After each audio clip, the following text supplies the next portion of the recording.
Hello,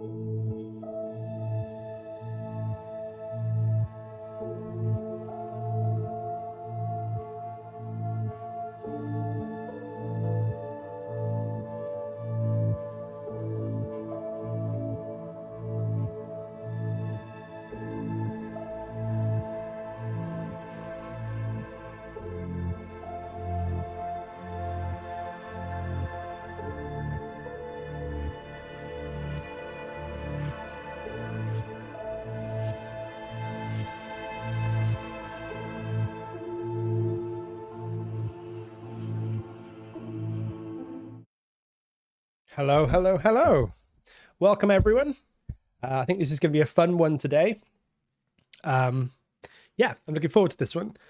I'm going to start, though, by talking a little bit about a very exciting thing you guys may have seen last week that we released our latest Maestro course called Crafting the Score, Orchestration for Sessions. And it's a great course. I feel like I could say that because it's not my one. The first course we did, it was my one. So you always feel a little bit like you can't, you got to be a little bit modest, right? There's just the Welsh or, British in me or something. But this course is great. And I know it's great because I was there when it was filmed and I helped sort of make it. And Tristan, who leads the course, is just brilliant. So this is a course all about orchestration, specifically orchestrating for scoring sessions, because that's kind of a bit of an art form in itself. And it's a bit of a dark art in some ways, right? It's like not many of us get to sit in on scoring sessions, see how they work. This takes you through that whole process from how you get something from a mock-up, something we might make in our computers, through to getting it recorded with an orchestra and all the steps along the way to get everything put together, everything cleaned up and notated and made look nice, and how the actual session runs. Takes you through the entire thing. It's a great course, and it's really important to say, because when I spoke to Tristan right at the beginning of this, he was saying, well, yes, this course is, of course, if you want to be an orchestrator or work in that side of the industry, which is a great place to work, it's a great course. But this course is actually as much, if not more so, for composers, because we live in this sort of interesting world these days, thanks to the internet and digital technology, where you get the top level composers who are working on multi-million-dollar films, and they've got huge music crews and orchestrators and teams of music preparers and editors and supervisors and all those great people. But then you have this whole new world that's opened up in the last sort of 10, 15 years of kind of composers working on maybe mid-level stuff, and they might have a bit of money to record with live musicians, but maybe not a full, budget like you might expect for a big Hollywood film, but enough that you could do something. And thanks to technology these days, it's never been a better time to record with live musicians. Most composers can do it. If they have even a sort of modest budget, there's really great opportunities. You can do these things called shared sessions, where you can maybe book an orchestra in a shared session for a block of maybe half hour or an hour. And that could be enough to record the main theme for your film or video game, or it could be enough to record a couple of big cues or maybe a few of the big melodies and just layer them in with the mock-up stuff, which is what we did for our track in Crafting the Score. And you can see how these things work these days. It's a really hybrid system of, some live musicians, some sort of prelays, as we call them. But you can really do that these days. That's open to a lot of composers, and it doesn't cost the earth. And this course that Tristan's put together is incredible for that, because it really takes you through the process of, yes, if you're an orchestrator, how you would work as an orchestrator. But let's say you can't afford an orchestrator. Let's say you got to do it yourself. You need to get this music on the stands for the musicians to play at a shared session, or a half-hour session or an hour session or something. And you're going to try and record a minute or two of music to really elevate your project. Crafting the Scores for you, it's great. It takes you all the way through that process, demystifies it. You get to see the session itself, how it's all put together, hear the end result, see the sheet music, see all of the stems and everything like that. It's a really great course Tristan's put together. Tristan is one of the nicest guys in the industry as well. He's fantastic on a personal level and a professional level. He's also got the very enviable role of working these days in all the meccas of our industry, Abbey Road and Air, working as an orchestrator, copyist, music preparer. He's really working at a very high level in that side of the industry. So his advice is brilliant. It's well worth it. Hey, Brandon. Hey, Adrian. Hey, Peter. I'm just going through Crafting the Score. I'm taking a few minutes to go through Crafting the Score. Then we're going to move on to today's thing. But I really recommend you check it out. It is, if you want to be an orchestrator, it's a great, great course. But if you want to be a composer who has new skills and really, really great skills, so that if the opportunity comes along that you get to work on a small to medium sized game or film or something, and someone says, hey, I have 10 grand for a music budget or 20 grand for a music budget. Might have been that 20, 30 years ago, that wasn't going to get you an awful lot. These days, it can actually get you a fair amount if you know sort of how to do it and where to look. And crafting the score just takes you through that whole process and sort of demystifies that side of the industry. And I think it's great because more composers need to know that this world is kind of available to them, for not necessarily huge sums of money. You don't have to be, having multi-million-dollar music budgets.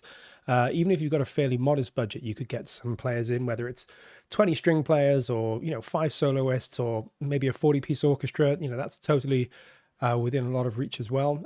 That's what we ended up using. And yeah, it's a great opportunity to learn. And I think the great thing, about the course is that it's one of those things where it will save you a lot of money in the long run, because if you have to learn that as you go, it can be scary and overwhelming. It can be very time consuming. And then when you get to the session on the day, those sessions run fast. There's a lot of demand to get things going and to understand how they work. And it can be a bit overwhelming. I was a bit overwhelmed. We went to Budapest to record with the orchestra, and it's been a while since I recorded with an orchestra. And it was, it's sort of deer in the headlights moment. Tristan, absolute pro. He knows how it goes, controlled the session, worked with everybody.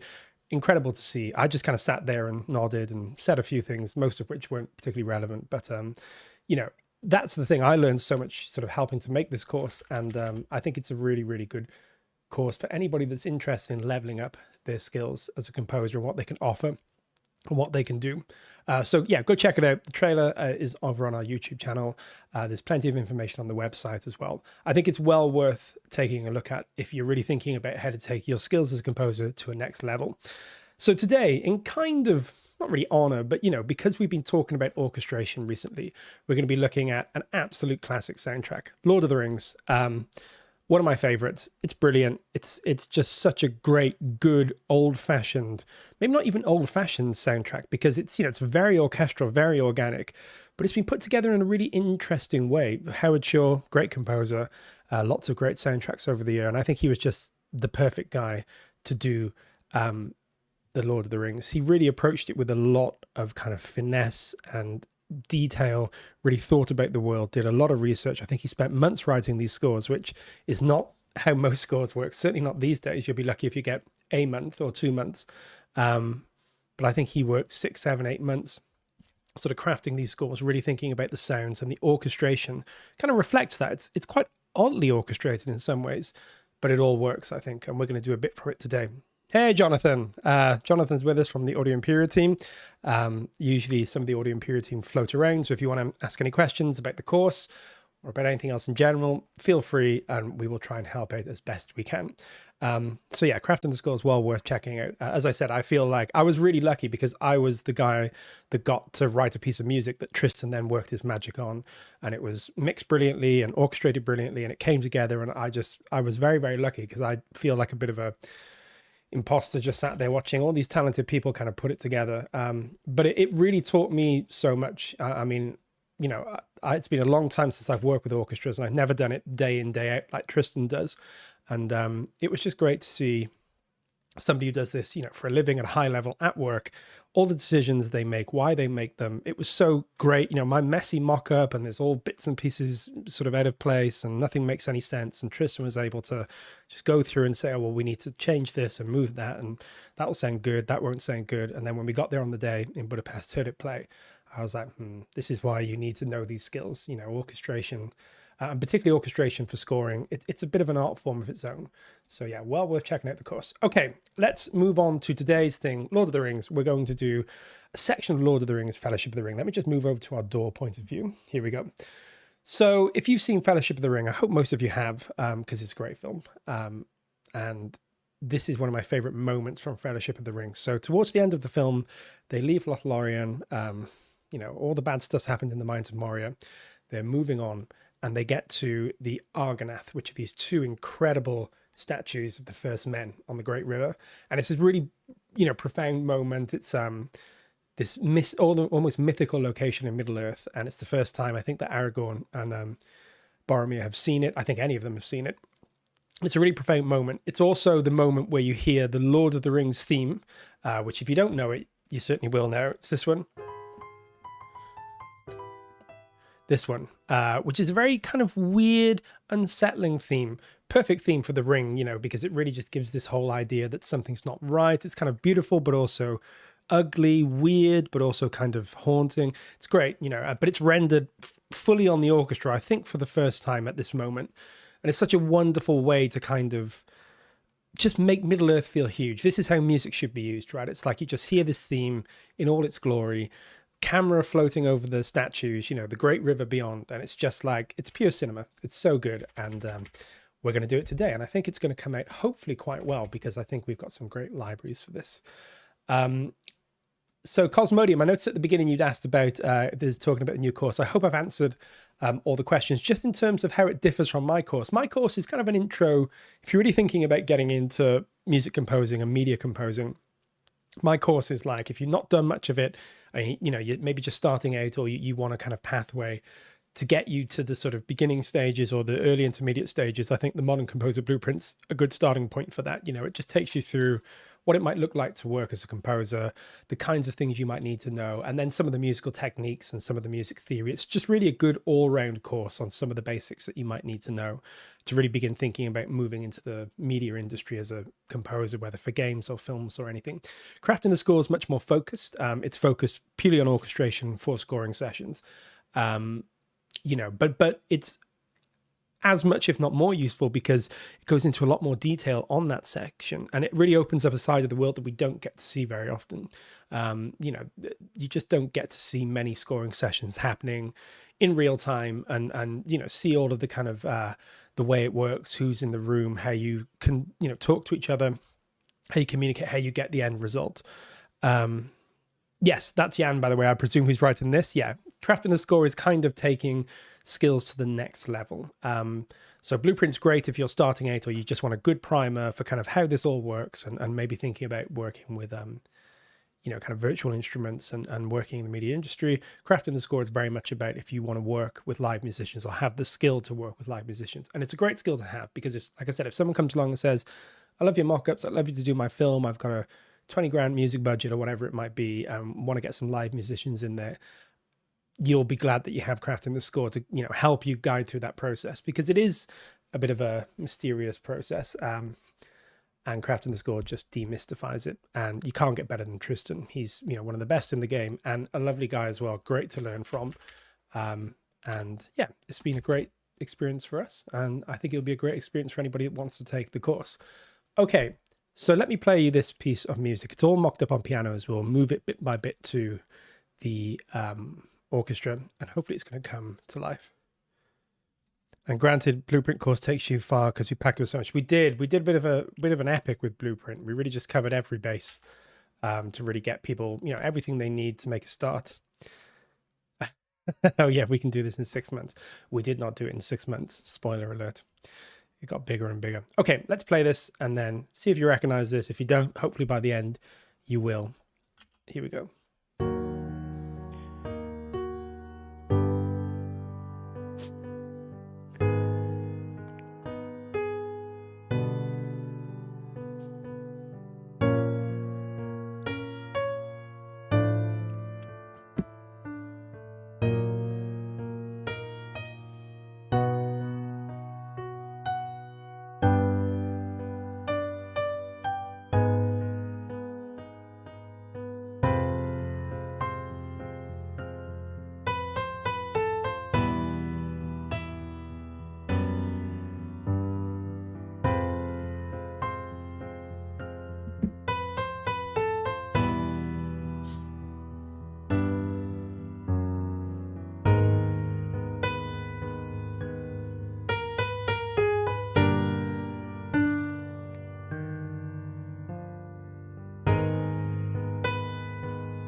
Sounds a bit weird at the moment, but you probably recognize some of the themes from it. Now, the score for Lord of the Rings isn't out, as far as I know. It's not been made public in any form. There are some versions of it that have been arranged that are really good.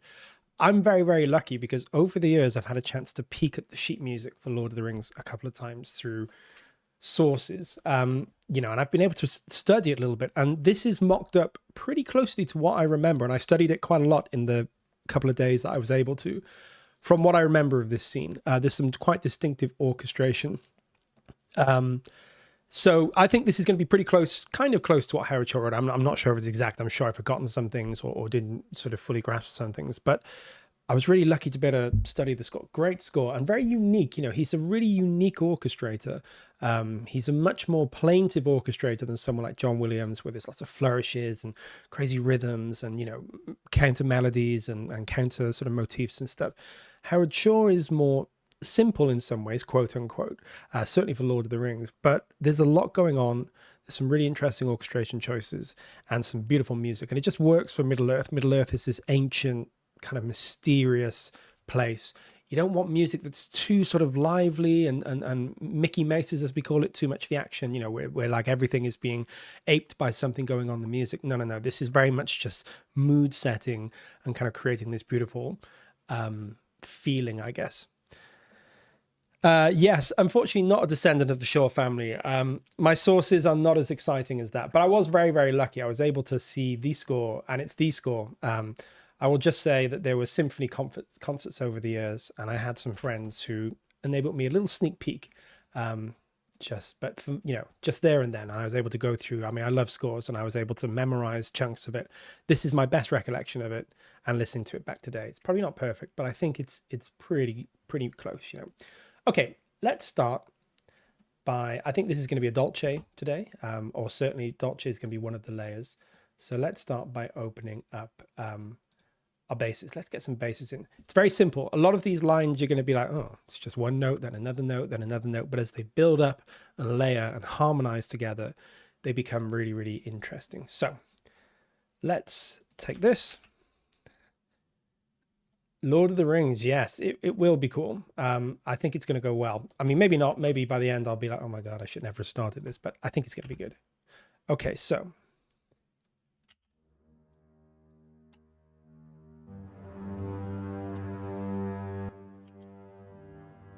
Oh, okay.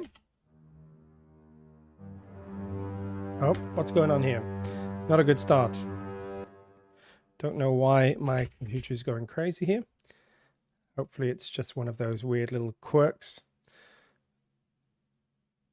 Let's reload and see if that makes a difference.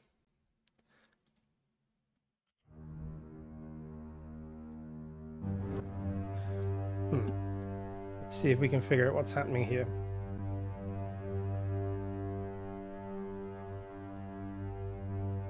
Apologies for the crazy sustained basses. I'll get rid of them in one moment.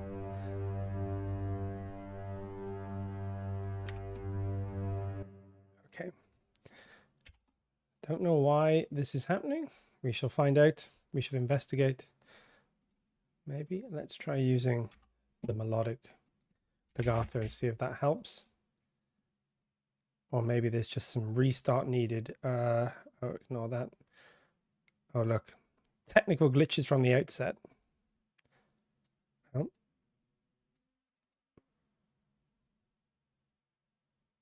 Let's see if this has fixed it. Oh. Strange.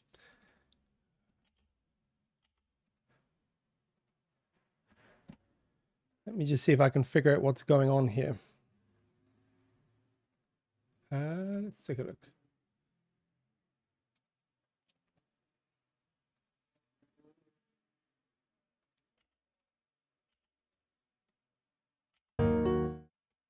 Very strange. Okay. Let's try a different version of Contact.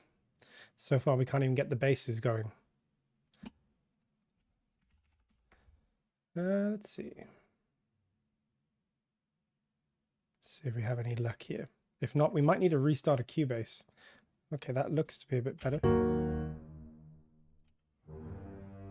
That sounds better. Who knows what was going on there? We'll figure it out. Okay, let's open this up and get started. So we're just going to need some sort of gentle. By the way, I haven't done any velocity on this yet. Velocity will need to be done.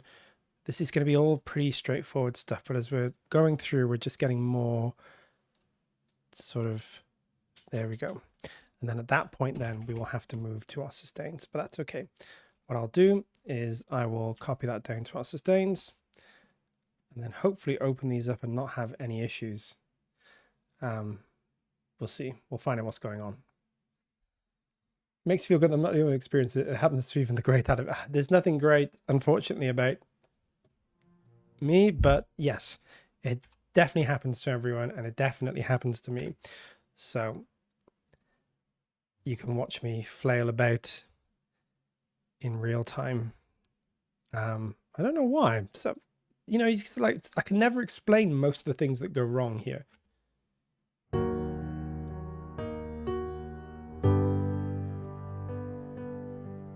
Okay, cool. So we've got our first line in. This should be pretty quick to sort of start getting these basics together, because this, you know, the lines are very simple. There's not a lot going on, but as they build up, you'll be like, oh, this is cool. This sounds interesting.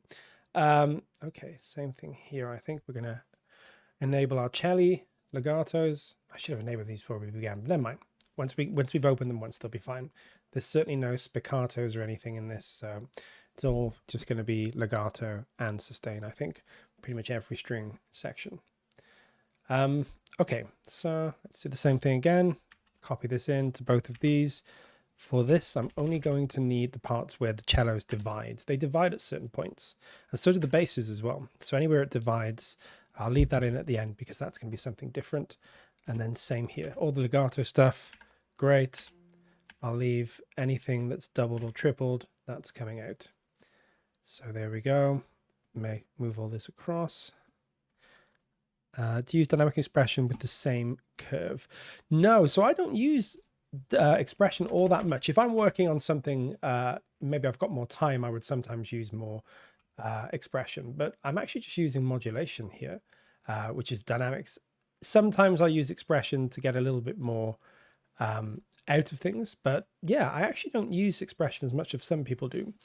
I don't have the, well, I don't know what it is. I kind of just don't have the patience, I guess, is maybe the one. I mean, I will use it if I really feel it needs to be used, because sometimes you do need it to get it sort of bedded into a track better.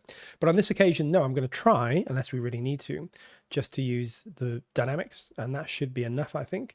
And then maybe we'll use expression if we really need to. But generally speaking, I use expression less than dynamics. Okay, so we should now have our cellos and basses. Let's have a listen.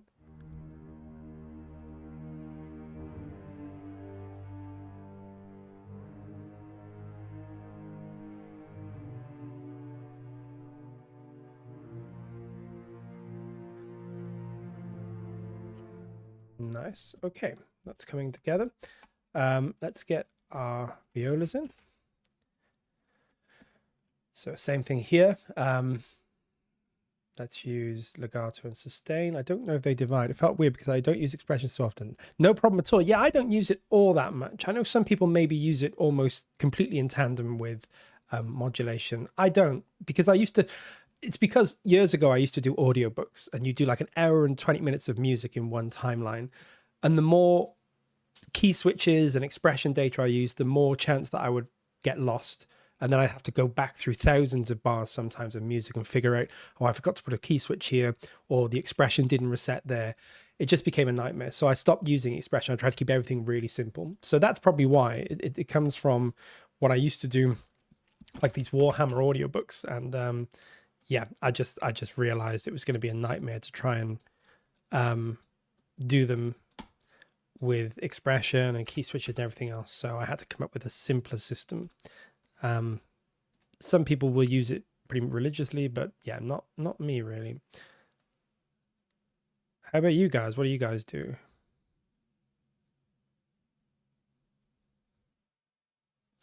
I like using expression mostly for softening entrances.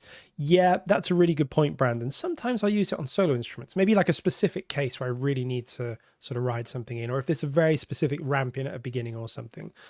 But yeah, that's usually the only times I'm really using it. But that's a really good point, Brandon. Yeah, it's really good for just shaping. You know, sometimes something doesn't quite come in the way you'd like, and then you have to sort of shape it, you know, somehow. Okay, we'll worry about that part now. Let's have another listen of what we got so far in our strings. Should already start sounding like something.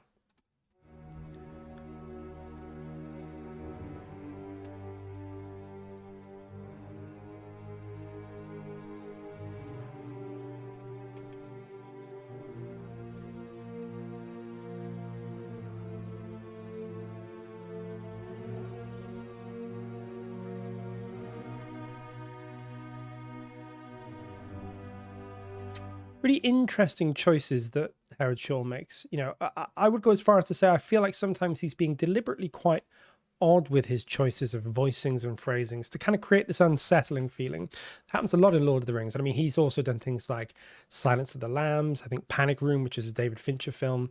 You know, he's really got his sort of built his chops on these odd, unsettling worlds, which is probably why he got the Lord of the Rings gig, because it's a beautiful but also very strange and obviously dark world in some ways. And yeah, he's really good at that kind of stuff. So interesting voicings right from the outset. Okay, I'm using the sustain in places where we get, you might have seen this before if you've been with us, the sustain triggers a rebow on the same note, so you essentially get a rebow legato. Really, really nice sound, much more realistic. And then, yeah, that's why I'm doing it here. We're going to need to almost come back and reprogram this from the beginning, I think, once we got everything in, but we'll worry about that as we go. Okay, so now we have the harmony basically for this.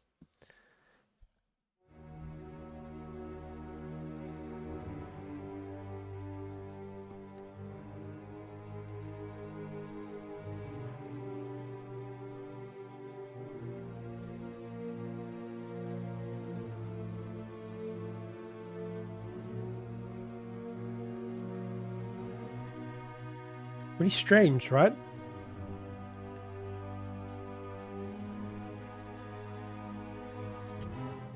And then we get to that big point there, which we will do. Let's start getting some melody in so we can get a sense of where we're going here. Because I'm just really excited to use chorus in this, because I haven't used chorus that much in our mock-up live stream so far. And I mean, chorus is just brilliant. So what are we going to want? These slow syllables, I think. Now, this is not going to be the exact same sounds or syllables as the one from Lord of the Rings. I don't actually know what they are, but it should sound pretty good. And we'll need some reverb, but we'll get all that as we get going.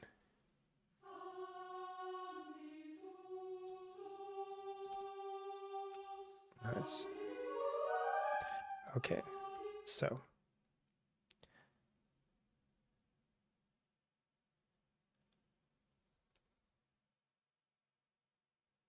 Something like that, the curve. Dolce is made for this score. I agree. Yeah, as soon as I heard Dolce, Lord of the Rings was the first thing I thought, because Lord of the Rings got this, like, it was recorded in a bunch of different places. Watford Coliseum, Abbey Road, where our good friend Tristan is often found to be hanging out. But yeah, it's recorded in a few different places, certainly the Fellowship of the Ring, but it's got a really interesting, very organic, almost slightly, I don't want to say messy sound. I don't mean it that way. It sounds incredible, but it's got this very real kind of sound. You know, you can sometimes hear the chairs squeaking, and it's just like it's got this really beautiful, haunting kind of quality to it. Nice. So what I think we're going to do is straight away, we're just going to whack on chorus here. Quite a lot of reverb. We don't want to go super, super wishy-washy, but this is quite a reverb heavy score, certainly the vocals. So let's have a listen to that.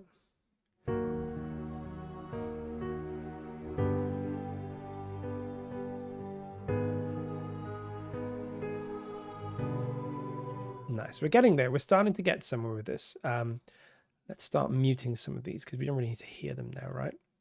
We got horns in there as well. We'll come to that. Let's take these tenor lines. So the lower voices, we've got the soprano singing this sort of little melody, and then we got the lower voices, which are really just doing the same as the strings, kind of pretty much.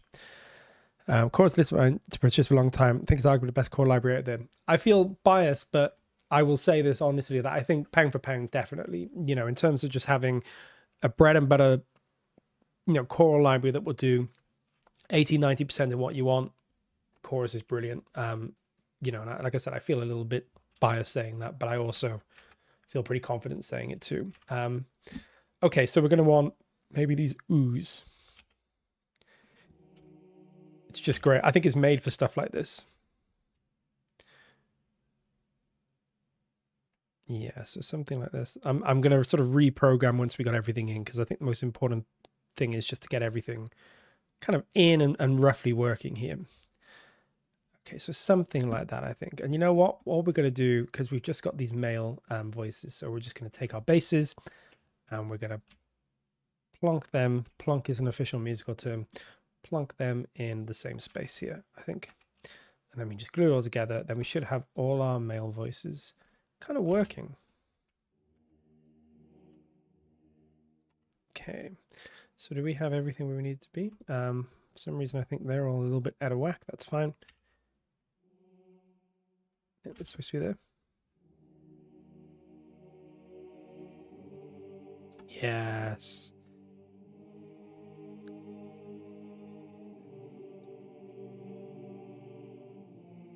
Beautiful. I mean, this is, yeah, chorus is just made for this kind of stuff. Now we can do the same thing. We take our altos. We've got our tenor singing the melody. We can take our altos, put it in our female traditional arts. I'll do the same thing, put them on ooze, which they already are. That's good. Okay. Here we go. The fact that it does all the quintessential choir saying 2500 or whatever it is.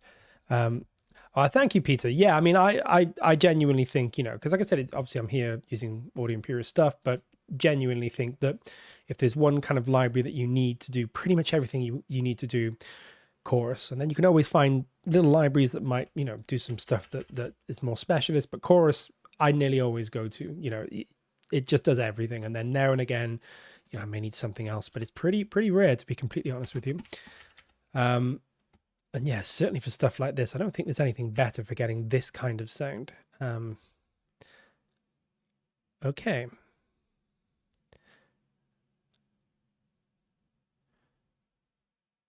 Nice. My very, very messily drawn in curve. I think that's kind of what we're going to want. I can kind of hear.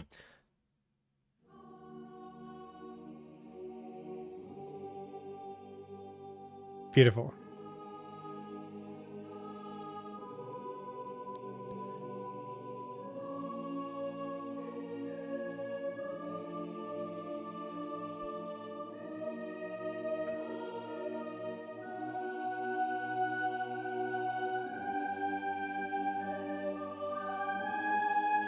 Nice. So what we're going to want to do there, I think, we've got a little legato part in the sheet music. I always remember it kind of, there's this like little legato up. We can't really do that in the traditional arts, but we can mix it in. So let me show you what I'm thinking of doing just for that little line there.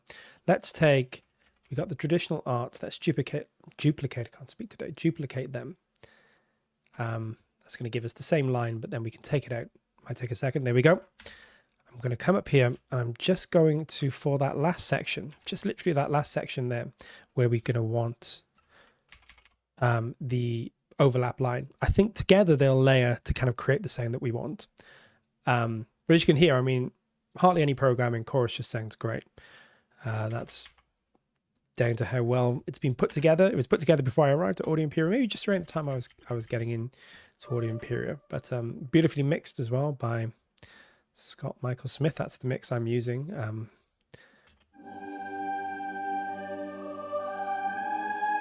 Nice. See how that's just coming and delivering some power at the end there. Let me just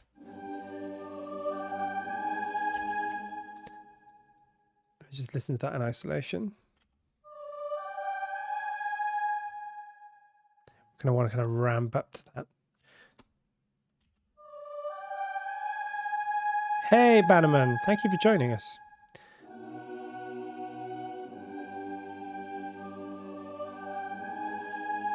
Nice. I think that's just helped smooth over and give us a bit more realism to that final line there where we want that. That's going to be mimicked in the trumpets and things as well.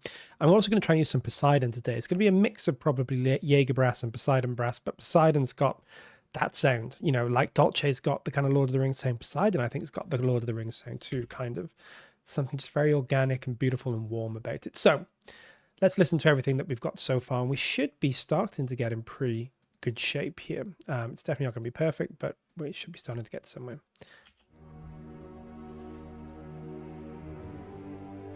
First thing we have to do is really bring these instruments right down.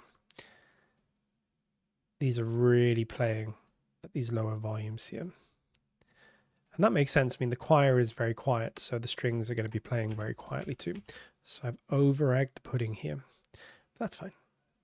We really want everything down, you know, like pianissimo, piano. I'm not sure what it is in the score, but it's going to be somewhere around there. And Dolce's got a lot of dynamic layers, so it's really good at getting a lot of kind of granularity in that stuff. Okay, and then let's do this with our second violins. There's no first violins at that point. Howard Shore does a very clever orchestration technique of reserving them for the big moment. Common technique in orchestration, something that Tristan taught me, or Tristan uses in the in our course. You know, it's like sometimes you've got to reserve some things back, right? If you have everything playing from the outset and a big action cue or something, yeah, maybe you got to do that. But sometimes when you know you want to hit bar 35 and it's got to be the biggest sound you've ever heard, you might want to hold some stuff back until you get there, so that when you get there, you can really bring everything out to play. Okay.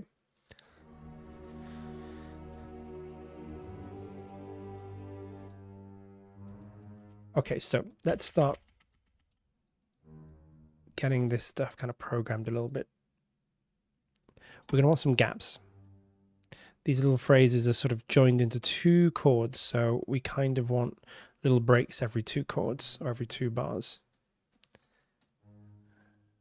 And then we don't want those there. In Lord of the Rings, I think I remember sort of solo vocal sounding rather than the entire choir. There is a solo vocal, yeah, we're going to bring that out as we go.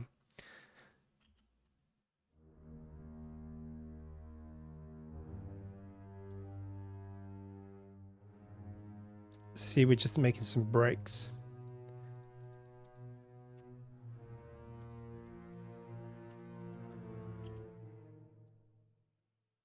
Oh, just take that. Make these little breaks every two bars.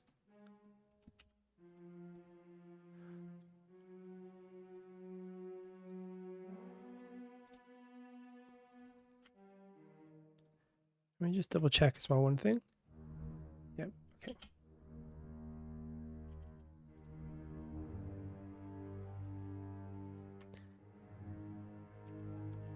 And then same thing here, little breaks every sort of two bars in all these instruments, and that should help a lot with the realism.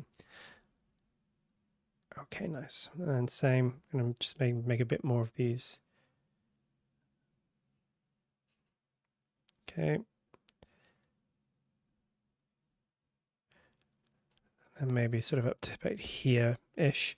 Probably not as high as you think, because, you know, again, this is very organic score, really recorded just orchestra in a room. So all the dynamics are sort of baked into the performances. You know, there's no overdubs and using mixing wizardry to kind of get something to sound louder or quieter. That's not what Howard Shore is doing. In that case, we'll probably break these. Not break that one, though.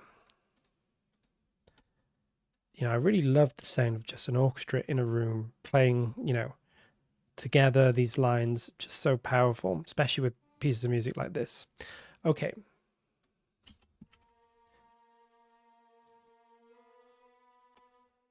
And then final thing we're going to do, what's happening at this point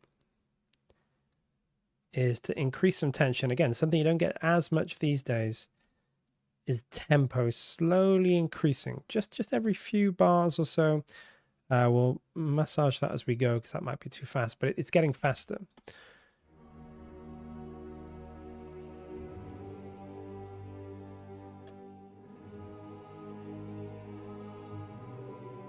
Nice, and there we just do the final thing.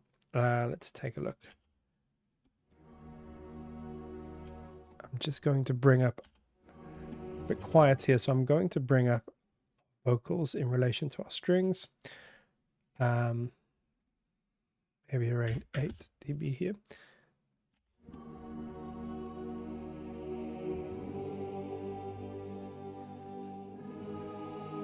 Nice, and then I'm just going to come here and make sure that our main vocal here is a little bit louder, and then we just back these other ones down a little bit here.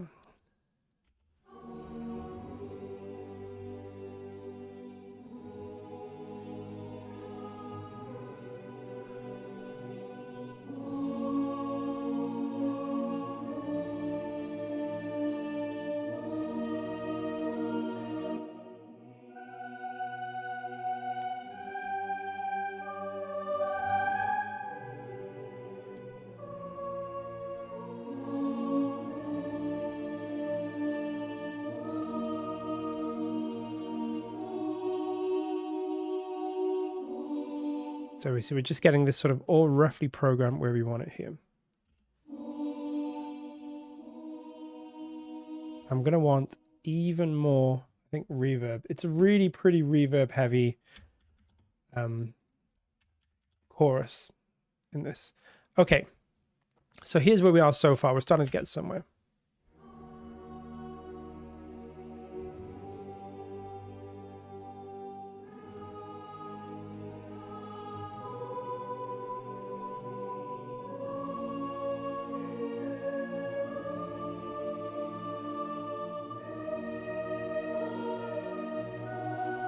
It's okay. Now we got to do the same thing here. These vocalists need little breaks here, just every 2 bars or so, just a bit more realistic. This is where they'd be breathing. And what I'll also do is come up here and I use some random quantize just to sort of get everything sounding a little bit rough around the edges. There we go. We don't kind of want anything sounding too precious, too perfect, particularly with a score like this. Same thing here, little breaks. That's just going to give us some realism. Getting elvish vibes, yes. Starting to enter Middle Earth here. Might do some mixing at the end as well to make this sound more like the original score, which is quite rough and ready again, but in a good way. Not rough and ready, it's just really recorded like a good old traditional orchestra in a room.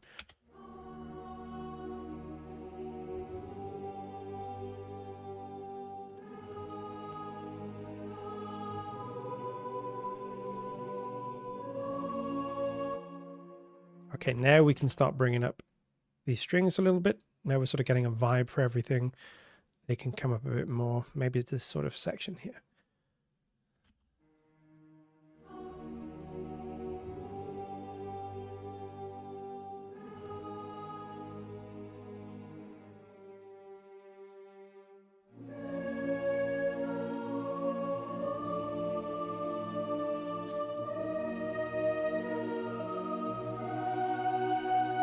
Yes, now we're starting to get somewhere with this. This is sounding good. New chorus is going to be good for this, and Dolce. Chorus, Dolce, Poseidon, I feel is a winning combo. And we'll have bits of nucleus brass in as well, because we're going to want some of that for the legato. So we do have at the beginning here some legato horn. So what I'm going to do is I'm going to maybe put that, it's 2 horns if I remember, but I'm maybe going to put it on solo horn instead. I actually think that might sound better. So we're going to want everything here to be legato. Maybe we'll mix like the horns from Jaeger in this. The mix and orchestrating the Argonath sounds really earthy. That's the exact word, and I think it's a deliberate thing, Brandon. You know, I think it's like everything about it. Like I said, we'll look at the orchestration as we go through, but it's interestingly chosen. Let's just put it that way. Choices I think you wouldn't make for most other films. You know, these divided basses, these huge, thick, low-end chords, which usually would sound very muddy and indistinct and weird. You know, something we talked about in crafting the score, like, hey, you want to try and sometimes keep things in the harmonic series, and you don't want to, you know, it's Tristan goes into this really interesting stuff about kind of how to make everything sound sort of lovely and uniform. Some of that stuff is not as adhered to in the Lord of the Rings score, but I think it's nothing to do with ignorance. I think it's purely to do with trying to create these interesting, earthy, rich timbres around low strings, fifths, fourths, you know, all this kind of interesting stuff. Okay, let's have a little listen to this. I think this is going to sound good.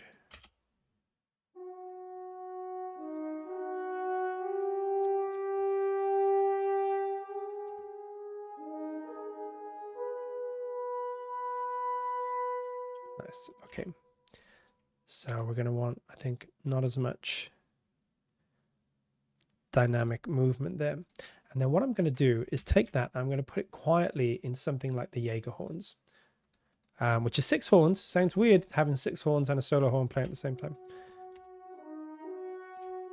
But I think we're going to get, this is mock-up world, and we're looking for feeling over precision, right? It's like we're taking, the feeling is the most important thing. So let me go here. Let me go to our Jaeger brass. I know we're going to want a fair bit of reverb for this, so maybe sort of this range, actually maybe more like this, and some hall as well. Probably a bit less for that, but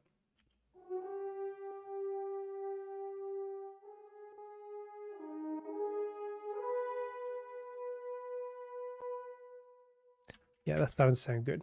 So for this first section though, we're going to want to blend. See how that you can't really hear that it's technically 7 horns playing. You're just getting this feeling of like a room kind of reverberating, you know, but the definition of the solo horn.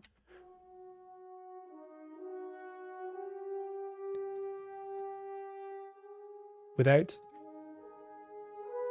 it adds so much. And then we're going to want to just take this down in volume, I think. Let's see how that mixes in. Oh, and it might help if we actually get it in the right place. That's just me putting everything in the wrong place. That's easy enough to fix.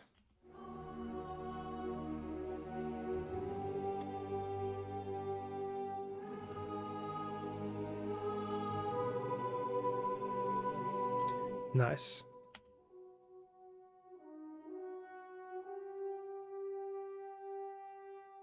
These horns at the beginning are just providing this beautiful texture, kind of just supporting the vocals. The vocals are the main thing, but just to give it a bit more mid energy and sort of, you know, blend it in with the orchestra more, you get this beautiful horn line. You can barely hear it.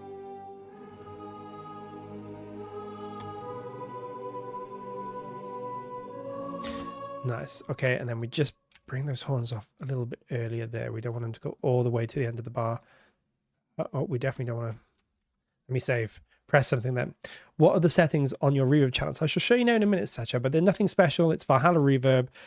One's sort of, I think maybe 1.8 seconds. So let's have a quick look in a second and I will show you. I'll just get this line kind of done.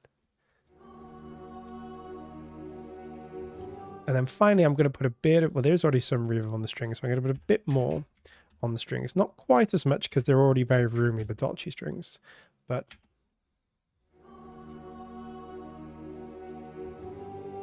we'll add a lot because it's just bubbling away in the background.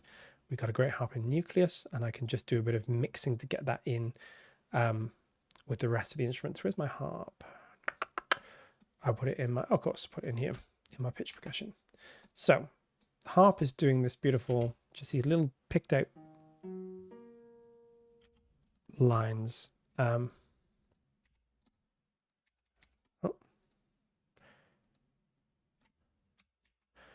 Have I lost control of my computer here?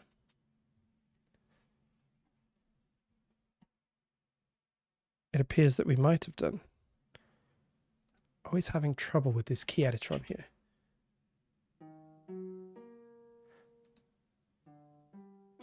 So what we're going to want to do is sort of really bathe this in reverb.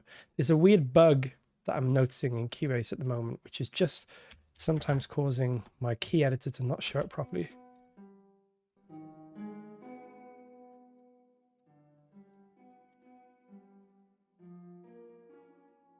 Oh, look at that. See, it's gone crazy, but we can fix that.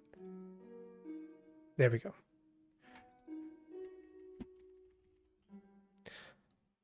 I use Valhalla a lot. I do too, Bannerman. Really, really, really lovely. Okay, so we're going to want this gently. And what I'm going to do is use a little plugin called Proximity, which is a free plugin as far as I'm aware, just to push this a bit further back. It's not absolutely perfect, but it'll do for our purposes. Move it a little bit. So listen to how this...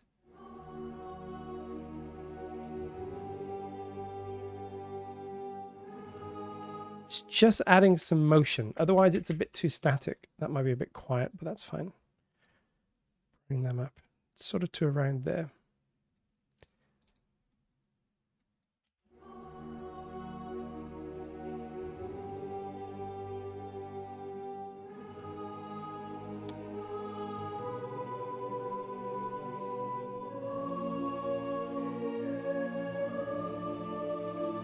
Nice, and we can even go a little bit more, I think. Just squeezing these together so we don't get too much dynamic range and things kind of popping out. And then as we go further along, they'll just play a bit louder. There we go.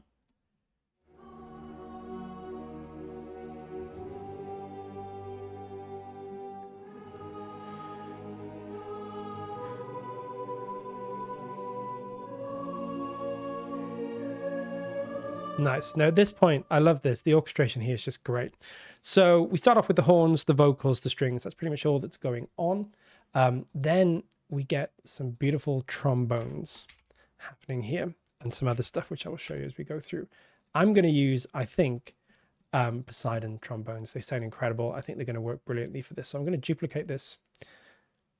Yeah, it's just such a brilliant way of like creating this movement, but you don't really feel it so much. You just kind of, or rather, you don't really hear it.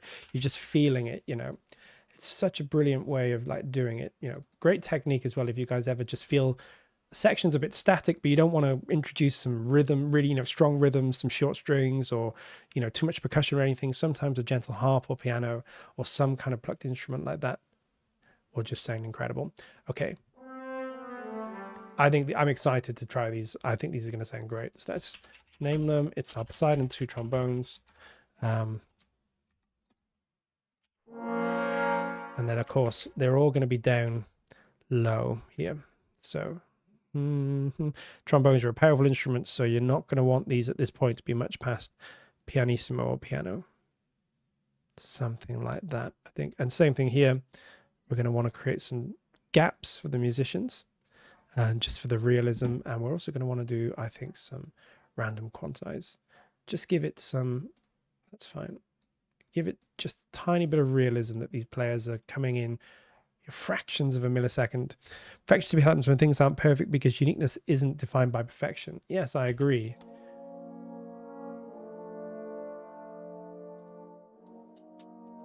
Oh, those trombones say so good. So let's have a listen to what these are doing.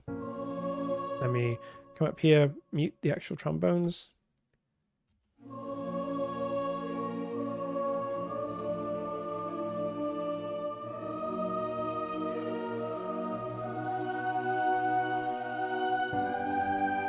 Incredible. They just add this weight, you know, just this weight. And I mean, trombones just sound so good. I think they're going to get up a little bit more towards the end, towards this kind of level here. There we go. Let's see if that works.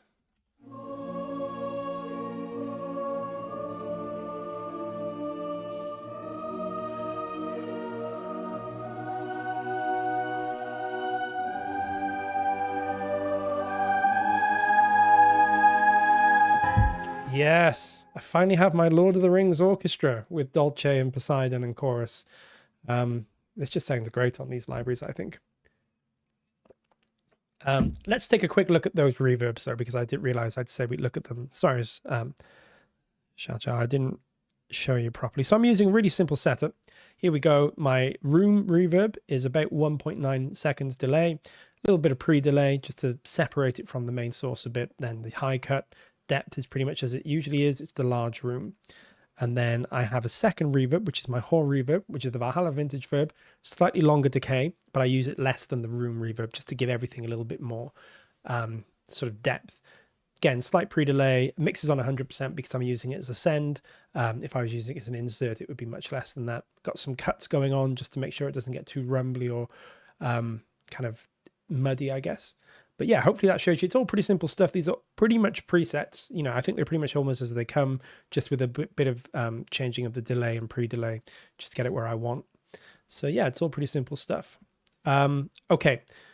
Yeah, those are sounding great. Now what we have, this is great. So in the beginning, you have the horns doing this melody. Let's just listen to the brass.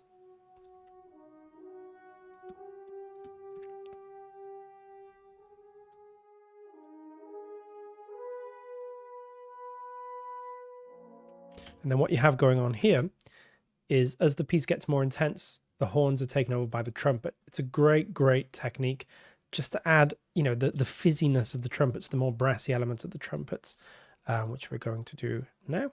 Same technique, I think. We're going to use solo and probably Jaeger together and just blend them so we get the kind of best of both worlds. And it will sound pretty realistic, I think. So this trumpet should now sound pretty good. Let's get this roughly where we think we want it. It's pretty quiet. I think that blended with Jaeger is going to sound really good. And again, similar thing, we'll turn it right down. Jaeger should already have reverb on it. Obviously with Jaeger, we're going to make sure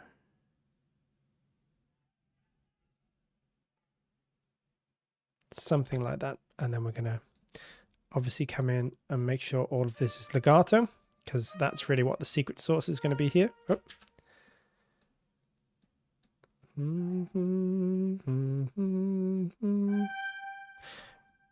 Okay, and then we will turn those down and sort of just mix them with our solo. And incidentally, we need to go back to our solo and also do the same.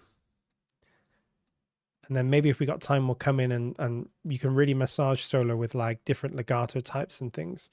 But for now, we'll just sort of get everything in where we think it's going to work. So let's...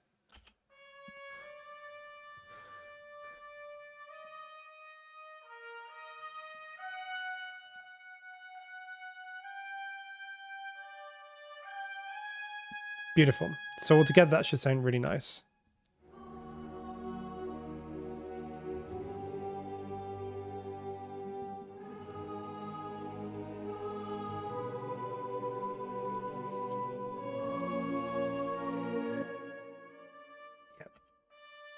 We're going to really want to sort of blend those trumpets in very quietly. We really need to massage the kind of entrance, kind of like what you were saying, Brandon, about using the expression. I'm just going to be lazy and use the volume. It's not the best way to do things, but you know, sometimes it's fine. And I'm just going to do that because it makes life quicker and easier for us today. But doing exactly what Brandon said and kind of making sure the entry is not too immediate. That's not very realistic because players would naturally blend, naturally know when to come in, you know, with these kind of softer starts.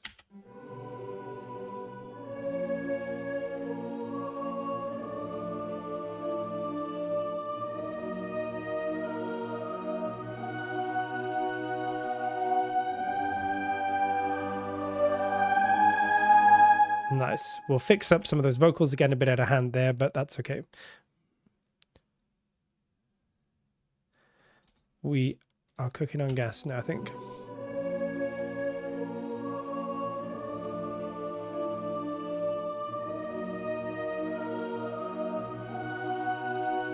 Yeah, we'll really make sure those trumpets, it's right around there in the score that you really just feel like, oh, there's trumpets here at this point.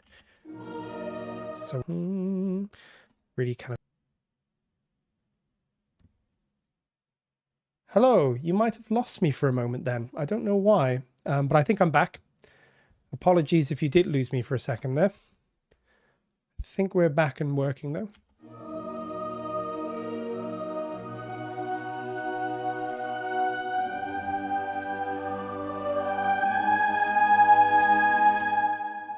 You didn't miss too much. If you did, that's too loud there.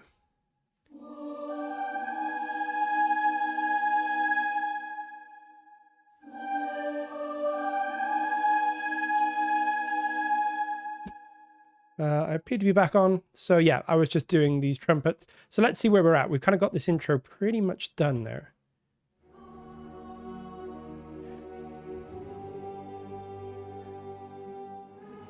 Cool. Yeah, I think it was mine for a moment, but it looks like it's all okay.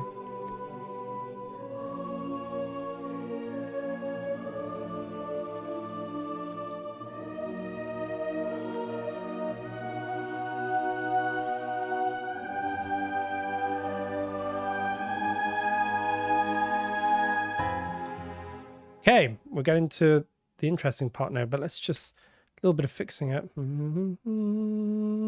Something more like that, I think. Yep. And then let's just listen to this.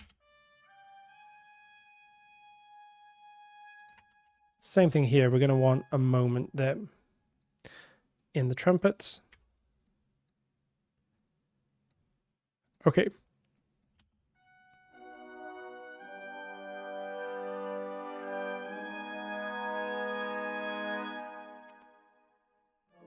Okay. Do we have anything else to add? Do we have tuba at that point? I'm not sure that we do. Oh, we do. We do have a bit of tuba. Yeah, we're missing. I felt like we're missing maybe a bit of low end.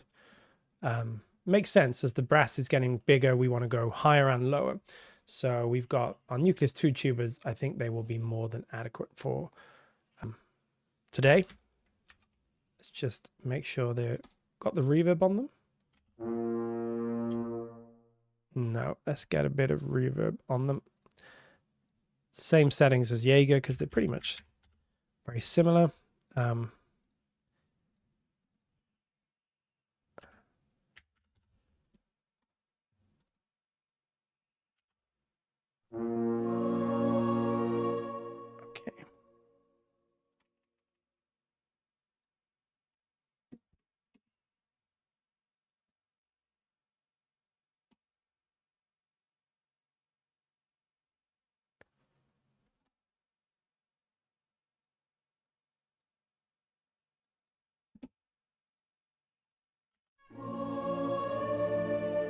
Oh, I think,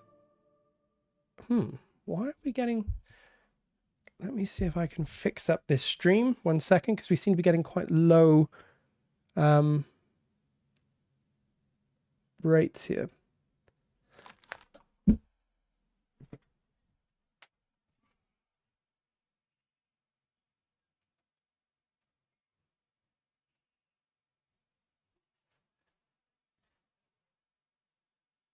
Okay. Are we back on? Are we worked at least?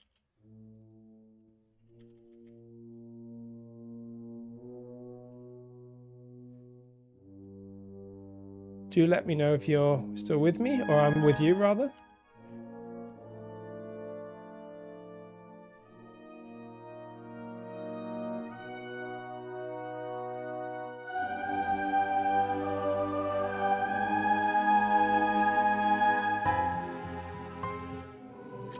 Okay, so we just have one thing sort of left to do here now at the end of this section.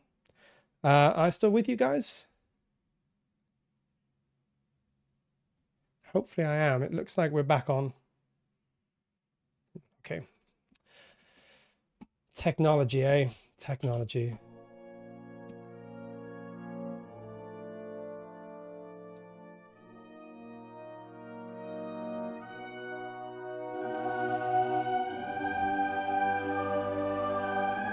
Thank you, Adrian. Yeah, I'm not sure what's going on. Do let me know if I keep going, and I'm going to see if I can fix it, but could just be one of those things.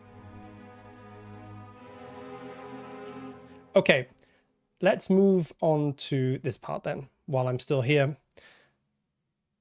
A bit laggy for some reason, no worries. Cool. Hopefully that will be the end of it. We don't tend to get these problems, but I guess it wouldn't be the internet without the occasional...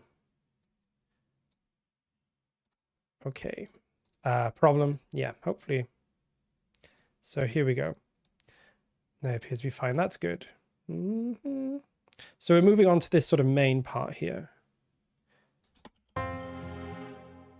Okay, what I'm going to do is my usual thing at this point. I'm going to move all this to a folder, call it my sketch, and I'm going to sort of mute it so that we don't have to hear it because we're sort of moving forward now.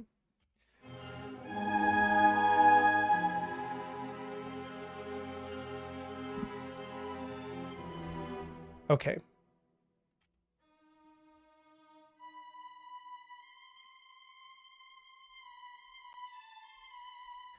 Nice.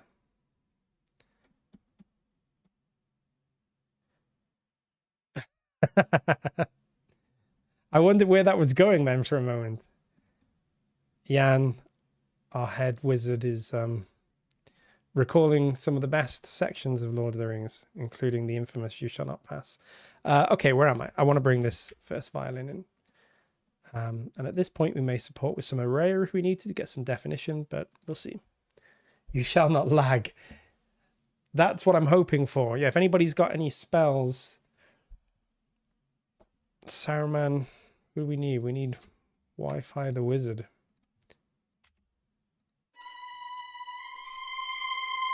Oh. This is what appears to be... Everything is out to try me today. I don't know why. Don't know what I've done wrong. I apologize, world. Maybe I don't know what I've done this week, but I've clearly done something because everything is going wrong. But hey, you guys are still with me. There's 26 of you here, I can see. That's cool. And hopefully we'll get through this Lord of the Rings. And then we'll make it available for you guys. Okay, what we do need to do, though, is bring all that together. And then we'll do a little bit of, going to be pretty loud here. These violins are going to be maybe something like that. We'll just get everything in and then, okay.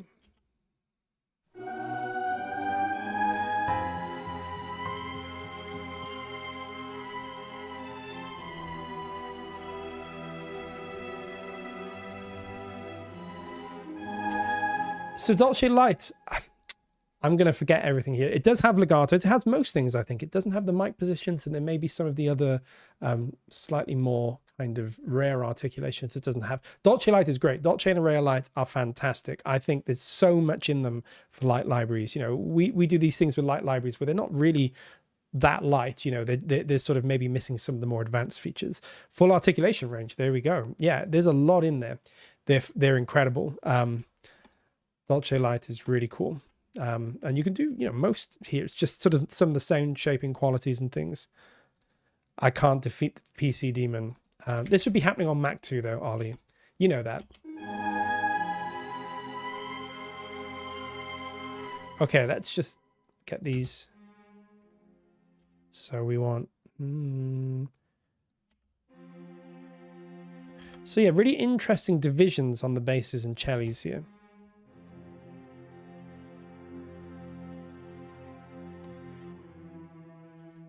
And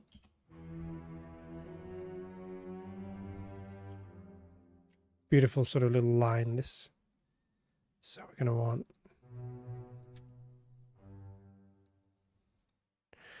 yeah, so that we're going to definitely want to go up here, I think, for this last part.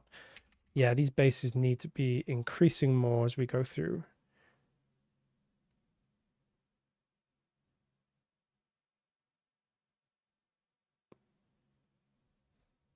Something like that, I think. Would never happen on a Mac. Definitely would. Definitely would. These internet gremlins.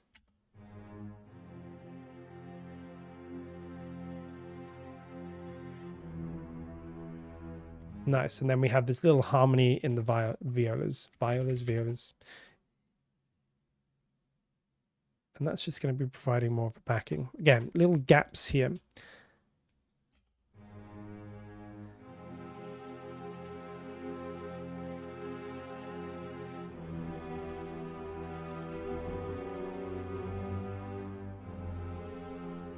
Turn them down a bit.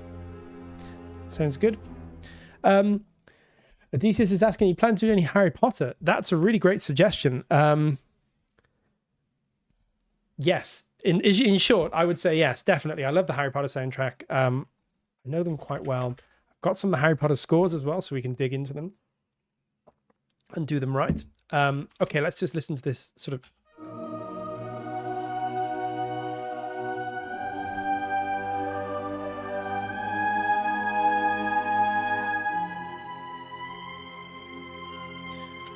Okay, nice. This is coming together. But that first, the basses here are really kind of prominent in the score. Okay.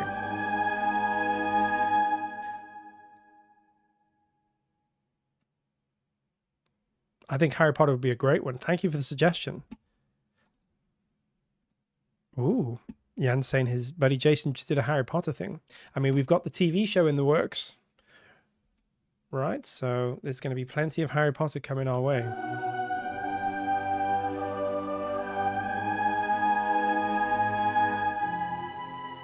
Nice, okay. And I think we're just going to want a little swell in those trombones at that point. You know, we're really getting to the good stuff, right?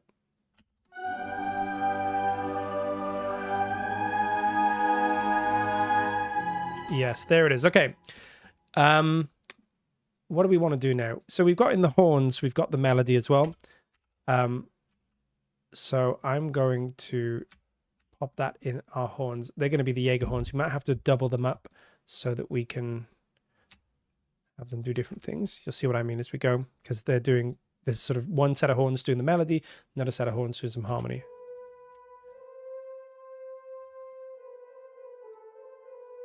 Now, obviously we're going to need to bring all those together, and we're going to be playing up in this range, and then maybe sort of a big swell there.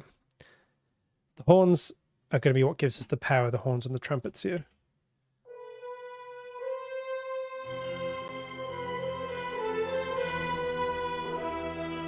That combination of strings and horns is just, I mean, brilliant. And then we got the trumpets as well.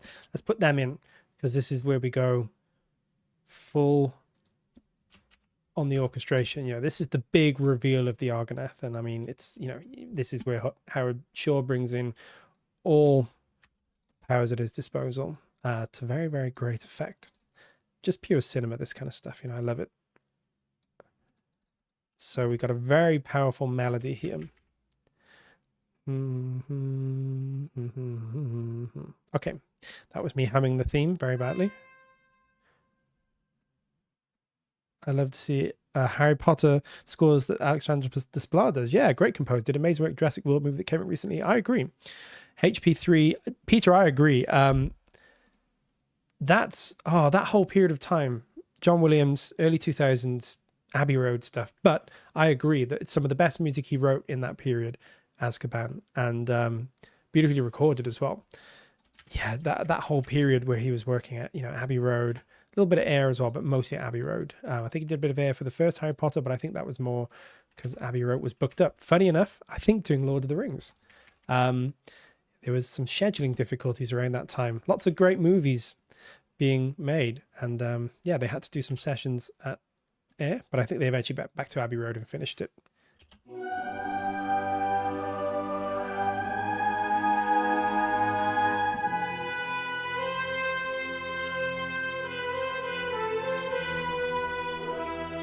So you see, we've got this huge sound, and then we can start really increasing that with these trombones as well.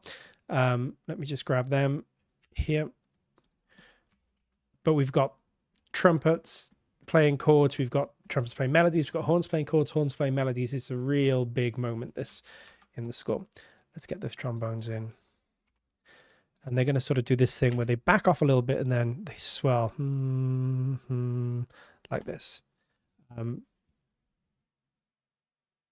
Hey, Will Traveler, no problem. Yeah, no, thank you for attending live. It's great that you're with us, and we're glad that you find them useful. And yeah, of course, if you guys can't attend live, you're always welcome to watch them afterwards. They're available. If you can only attend a little bit live, that's fine. You know, we're just really happy to be hanging out with you guys and giving you some cool stuff, hopefully.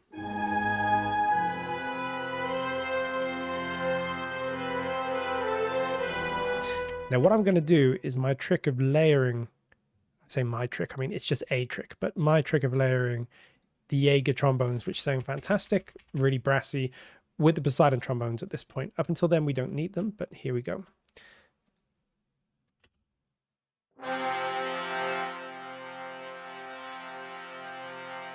And we're really going to accentuate the swell on these ones. Something like that. Little break there. But I think together, they're going to sound really good together.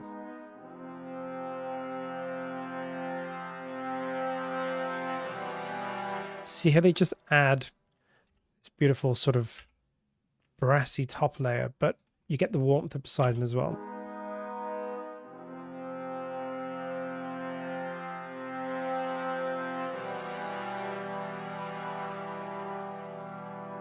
I actually don't think Jaeger's really loud, so I don't think we need to go to that level. I mean, again, this is an organic score. Everyone's not playing full out, because it would just sound too loud. This is all very crafted, right? The orchestration of these kind of films, like I said, it's all based around the idea of the orchestra playing together in the room. So you get trombones playing triple F. You're not going to hear anything else. You need to have balance, and that's why you wouldn't need to do that so much in modern scores, because you probably just record the trombones full whack and then you layer them in, mix them in how you want, have a bunch of synths to kind of drown them out or whatever. You can't really do that in scores like this. So very often you're not using the full, you're really reserving the top dynamics for key moments.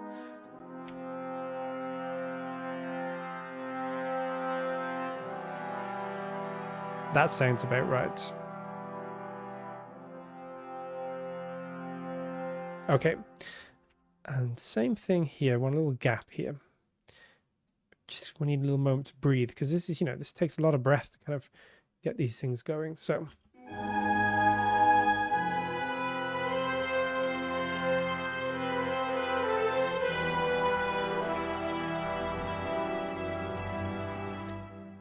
Beautiful. And again, you can just see how good orchestration kind of writes itself. I'm not doing a lot of programming here, really. There's bits and pieces, but like this is not really being heavily programmed. It just works because it works. Oh yeah, of course. We have missed a little bit from the end here. Well, I'll show you what I mean now. That's okay though. So I've duplicated our horns, and we have the horns entered just before the start of this. Let me show you what I mean. Make sure we're on sustains here. Oh. Hello, Symphonic. Thank you for joining us. So the horns come in just on these last two chords here.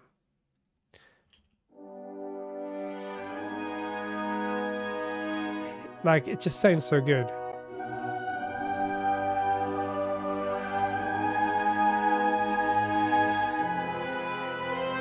So the horns do this interesting rhythm. I remember this distinctly from the score. They do this rhythm, the horns who are playing the harmony. Hey, Nishane. Sounds a bit strange, doesn't it? But it kind of works. It's in the background. These horns are really not the focus. So what we're going to do is maybe try the portato here. What do I want? C-1. And then for our portato here, just to get a little bit more kind of attack here. Maybe it'll work.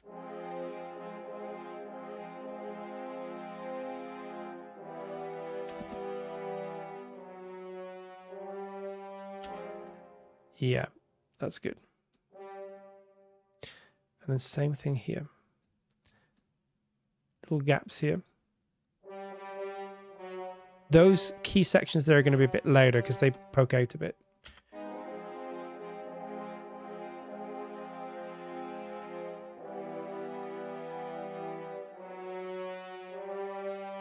I agree, Sam. I'm old-fashioned and just love that. I mean, don't get me wrong, I love modern scores as well, but I mean, it must have been such a thrill when you had 110 people in the room.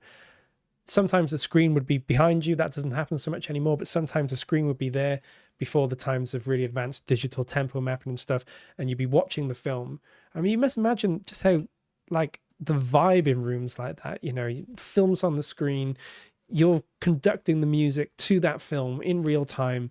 Everyone's playing in the same room. Everyone's playing these big, huge chords, choirs at the back of the room sometimes. It must have been incredible. It's a shame they don't really do it like that anymore. I'm sure some people still do, but...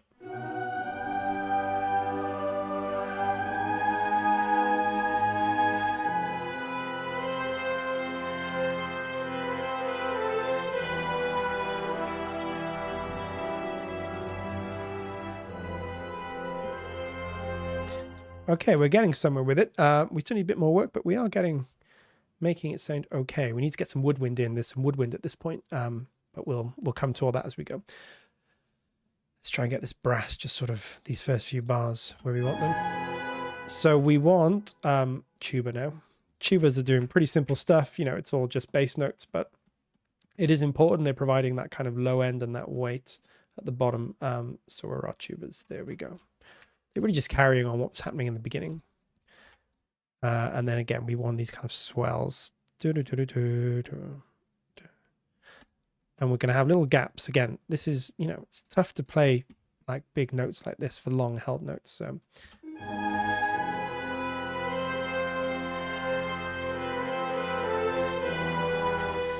And now we've got everything in context. I think we need a little bit more push from these trombones.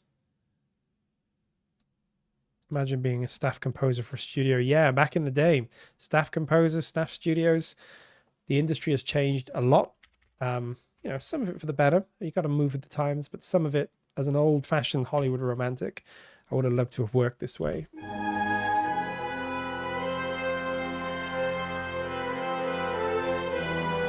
Nice. Now we just need to get this trumpet harmony too, and the trumpets are doing really important harmony in this.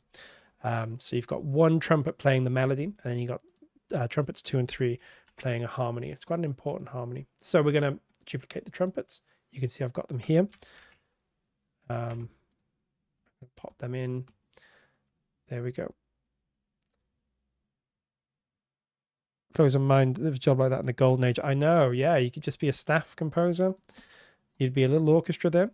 You know, like even back like in the Looney Tunes days and stuff, you know, you'd be working all week, and there'd be a studio orchestra. They were just employed by the studio, you know, the Warner Brothers Orchestra or whoever it might be. And they were all there ready to play the following Monday, whatever you'd written that week or however long you had to write it. Crazy days.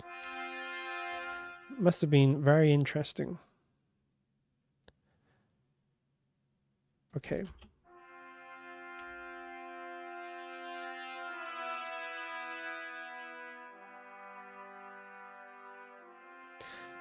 That's really important, that little sort of mid-range harmony there. Hear it? It's quite rare you sort of get trumpets doing that as much these days. You know, usually they're all on the top melody or something. You know, this kind of splitting is more unique to kind of older, again, orchestra in a room, right? It's like everything has to be balanced. You don't have to worry so much about balance these days. In fact, you can play with the lack of balance. You can have 80 string players all playing the melody, and you can, you know, put them with mock-up virtual instruments or, you know, synths, whatever it might be. Here, everything is sort of thought out for a reason. Really interesting way of writing.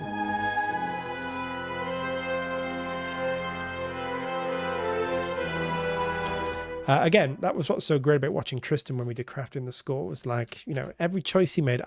You know, I do come from an orchestral world, but because I don't work in that world day in, day out, and certainly haven't for a long time, I'm sort of, you know, not always thinking with the best orchestral techniques. When Tristan came and he was, you know, I watched him orchestrate the score. It was so incredible just to see these little techniques, little touches he would know about. You know, we need more instruments on the melody. We need less instruments on this line. This instrument and that instrument will blend well together. We need to simplify that line. We can add a bit more here. Just so incredible to watch him work.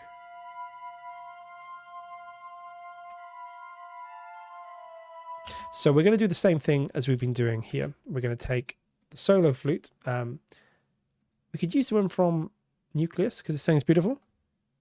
Or it would do if I took it out of solo. Or we could use the one from solo. I think that one, just because it's got a little bit more kind of character to it. I'm just going to have it playing the melody, the top line again.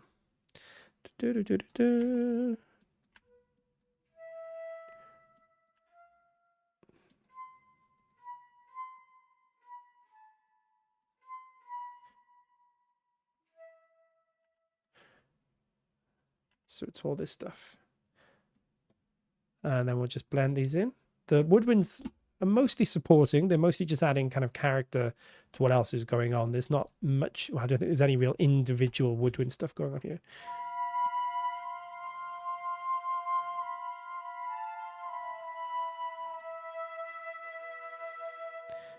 Now we'll make the woodwinds a bit quieter because in a tutti section like this, woodwinds are not going to be blaring through. But, you know, we would hear them. So they're going to add this kind of shimmery top end sort of, best way I can describe it is woodwinds are sometimes almost used like synths are used today to kind of reinforce lines without necessarily hearing them, particularly in big sections like this.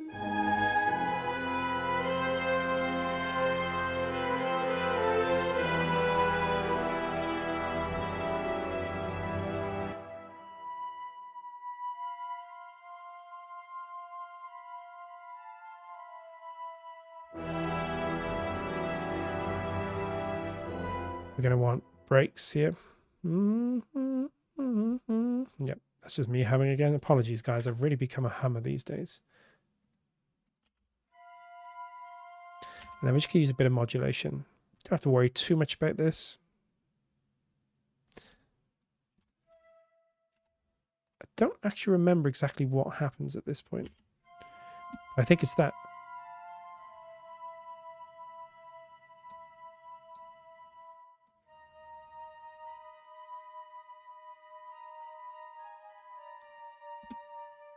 Such a beautiful melody, perfect melody for the ring, kind of haunting, ancient, you know, weird, but kind of beautiful at the same time. Let's get our oboes in as well.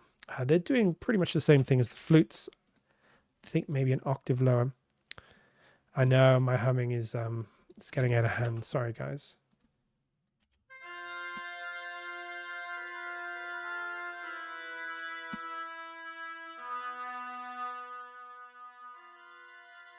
So we're going to balance.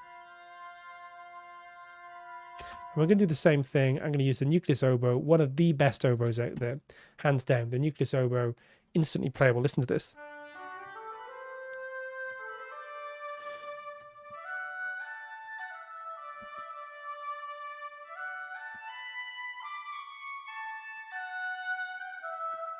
Even makes me sound like I'm a good player, and I'm not a good player.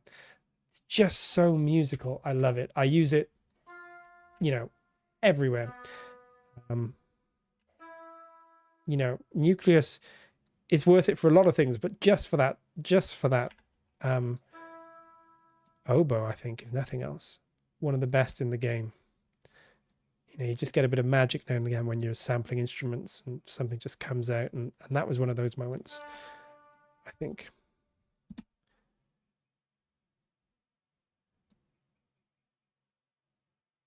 Oh yeah, me and Tristan did a sketch to score recently as well, kind of in celebration of getting our course done.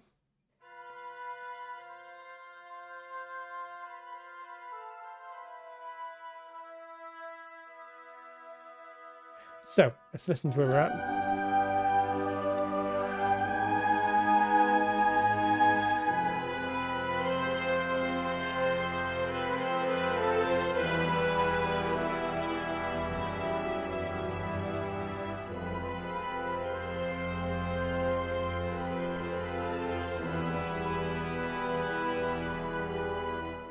Beautiful, really coming together. Okay, we've really just got kind of clarinets and things to add now. Let's do put these bassoons in. Bassoons, not spelled with a Z. Bassoons. Bassoons are kind of following. Let's put them on here.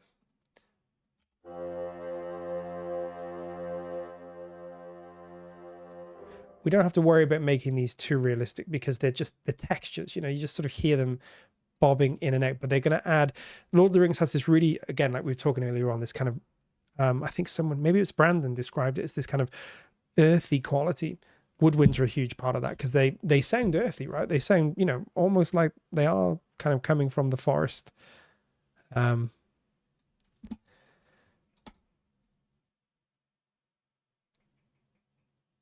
Let's get to go. Oh, thank you, Brandon. Yeah, it was a good one to film. And I heard Tom Geyer say that if you had to choose one orchestral arranger these days, it'd be nucleus. I agree. I think it's just that's why I bought it, because I was like, it's just the perfect balance of kind of simple and straightforward and basic. But I don't mean basic in a bad way. I mean basic as in I can get writing quickly and it'll sound good pretty much straight out of the box, and then I can just bolt bits on here and there if I need to, if I want specific sounds like a choir or a very specific sound. It's not a nucleus, but I love nucleus. I think it's great.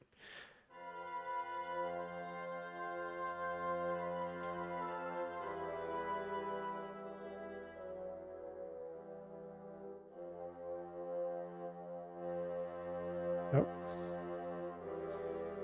Really want that sound of the bassoons kind of coming through.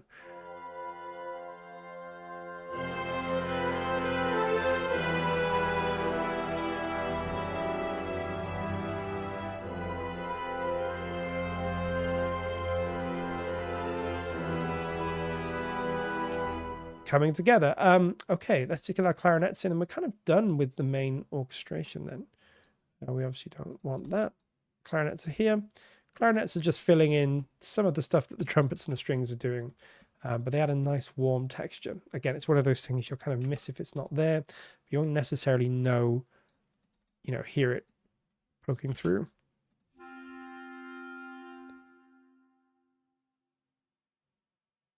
Nice, something like that, and then we'll fix up the back end.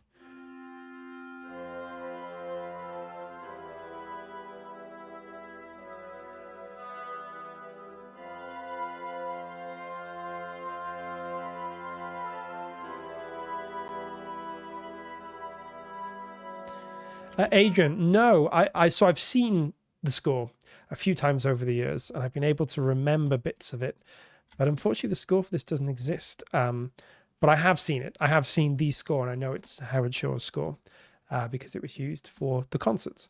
And I was able to scribble down notes and remember things. And I remember odd combinations of things he did. So this is probably 85% right. It's not perfect, but it's kind of pretty there. And I will try and post the MIDI for you guys. Just I don't see why we can't.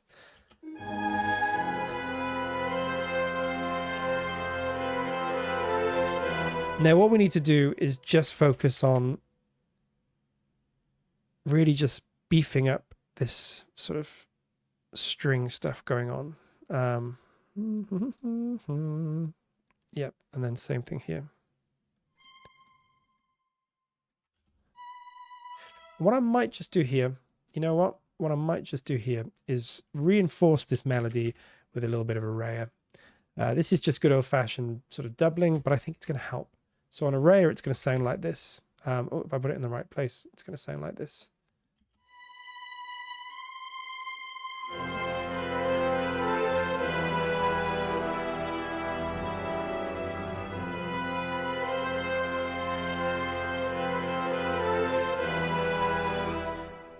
Great. Just helping to poke through a bit, and then I think these trumpets can really come into their own around here. I don't think we need anything less than top dynamic there.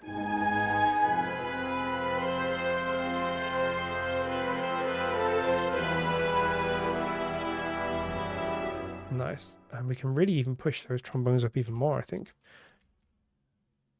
Nucleus is on my projects. That's good to hear. I think it's a great orchestra to have. You know, I use it. I've got a lot. I'm very fortunate that I've got a lot of libraries, and it makes its way into my projects quite a lot. Nucleus and Jaeger.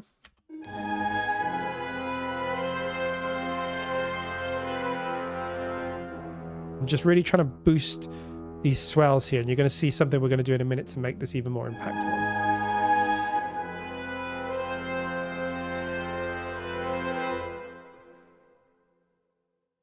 Yeah, we can really reach these top moments here because this is our big climactic section. Yeah, nice.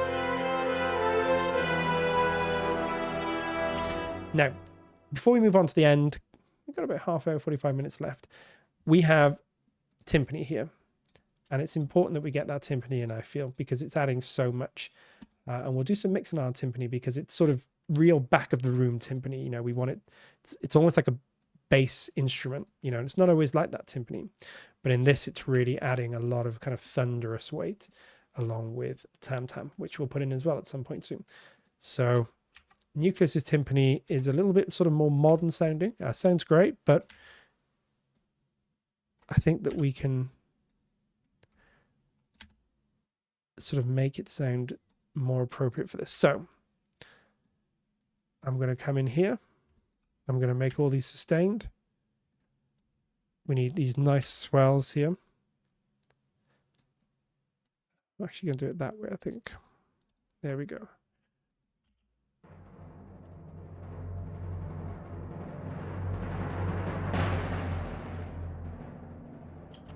Nice. That's coming together nicely. Hey Wade, congratulations. Indie game dev reached out to you. That's cool. Always nice when someone reaches out, likes your music. That's awesome. And Peter, by the way, I did see you posted, I think, a new placement in our Discord, which I'm going to check out. So, okay, same thing here. What we're going to do, I'll show you guys. Proximity, push this to the back of the room a bit. There we go. Make it feel a bit more. Yeah, and then we're going to get some reverb on it. Again, because this would all be recorded in a room together, you know, reverb is fine because sometimes it can make things sound a bit muddy, but truthfully, old scores did sound a little bit muddy, but it's not muddy as in like indistinct, muddy as in like rich and full and like everything's reverberating off each other. We kind of want to capture that, right? There we go. That might be a bit too much, but we'll see. I'm going to do my usual technique of just, I'm going to take some of that. Yeah, that's good. Excited a bit. Get a bit of kind of tapey sound. Okay.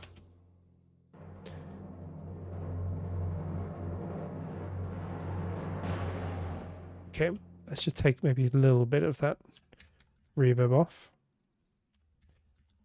See how that fits in.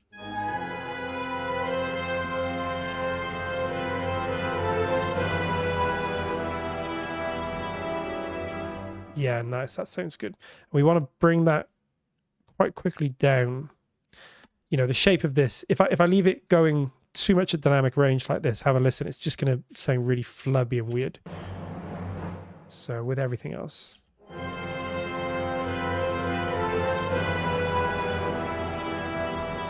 Doesn't work. The player would almost do, you know, like a kind of like a sforzando hit almost, I guess, and then back down quite quickly, and then just tail off at the end like this.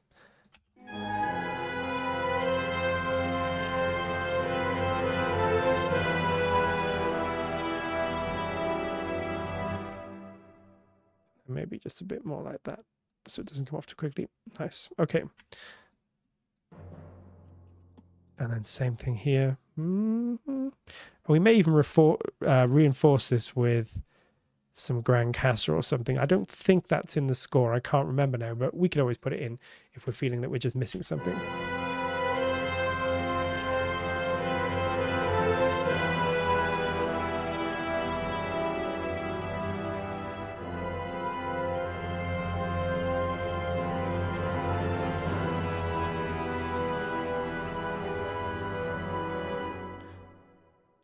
Beautiful stuff.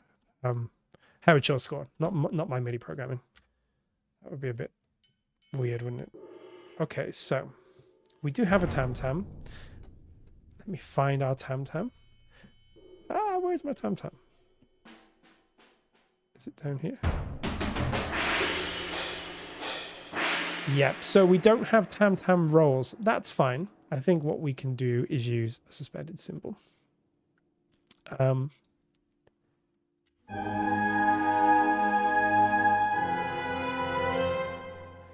Okay, so I'm going to come up here. I'm going to call this sus symbol. Oh, not with a capital L in the end for no reason. There we go. Thank you, Peter. Yeah, Howard Shore's stuff. I'm really liking the way it's sounding on our instruments, making me want to do more.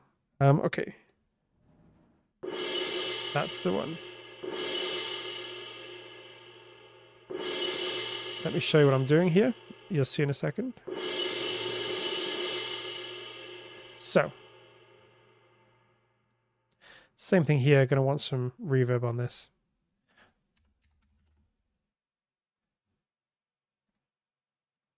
And yes, we are posting these things in our Discord now. So if you want to join us on our Discord, the link's in the description.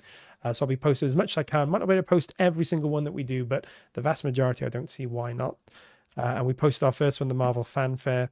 I'll be getting ready to post them more often. Going to do the Head-Trained Dragons shortly. And then maybe this one. And then it's going to be that. So cymbals are so important for this kind of white, noisy sound.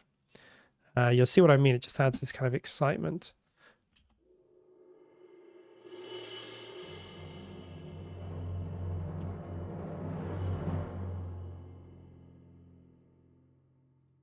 And in context, it does this.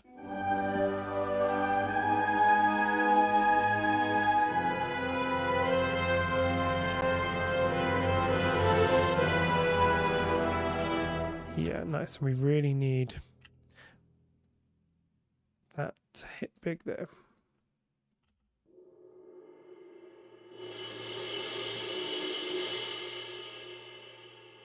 And then we can even just have it come back in there like that, just to get us kind of some white noise on the roll off. Nice.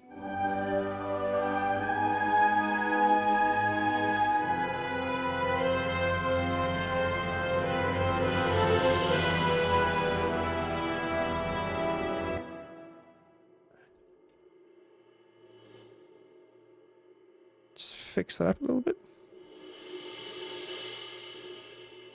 Great.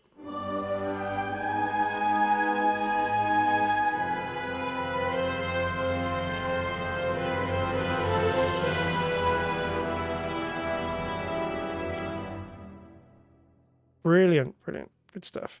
What I'm going to do is cheat. We're in mock-up world. What I'm going to do is cheat and also include a grand casse as well. Let's just take the one from Jaeger here.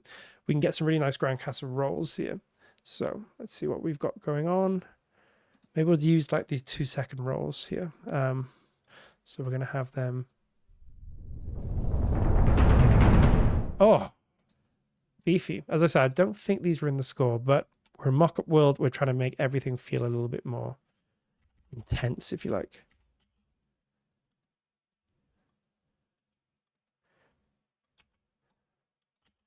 Okay, so here, I'm going to time this out.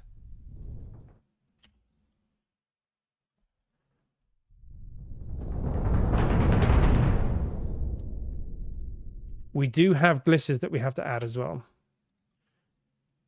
They are here. I'll show you how I put my glisses in. I've just done them like this. I'll play them in. I'll show you guys how I play them in. It's pretty easy. But thank you, Ollie. Yes, we are missing glisses.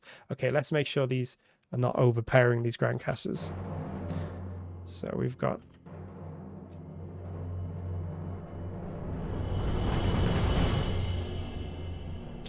Nice. That's just going to give us some weight.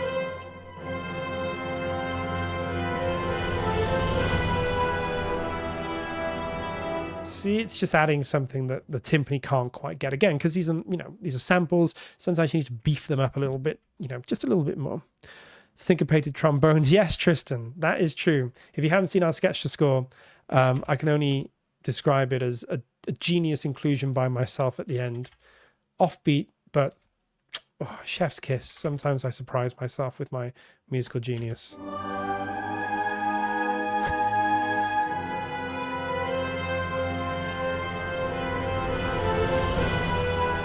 Nice. And I'm just going to bring those basses. Yeah, those should be big. I'm just going to use a gain plugin. I'm going to be lazy. Maybe around that, but they should be big.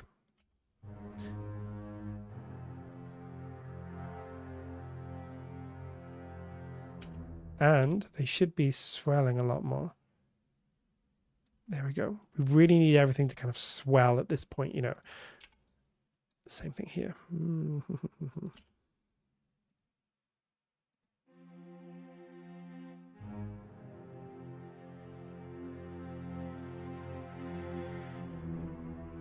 Okay.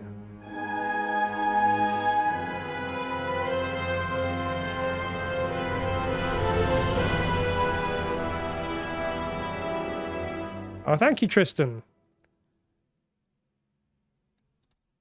Tristan. Oh, obviously, Tristan, we've been talking about crafting the score. How have I not thought about this? Tristan's with us. Tristan is our course leader of crafting the score. Did an incredible job of teaching. I learned so much, and he's an incredible orchestrator.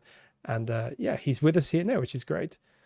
And he took my mock-up and got it all ready for the orchestra and made it sound 100 times better. And it's interesting in the score, in the course, you can hear my mock-up and the finished result. And my mock-up is okay, right? I've done some mock-ups before, so it's okay. It's not bad. When you get the finished result back, you're like, oh yeah, this is why you need to learn orchestration and why you need to learn, work with these people or learn it yourself to really bring this stuff to life. I know it's the Welsh, but in fairness, I am just standing on the shoulders of giants in most of these things. I'm just hoping no one notices. I mean, I'm doing Herod Shaw, Lord of the Rings. It's like, I can't take too much credit for that.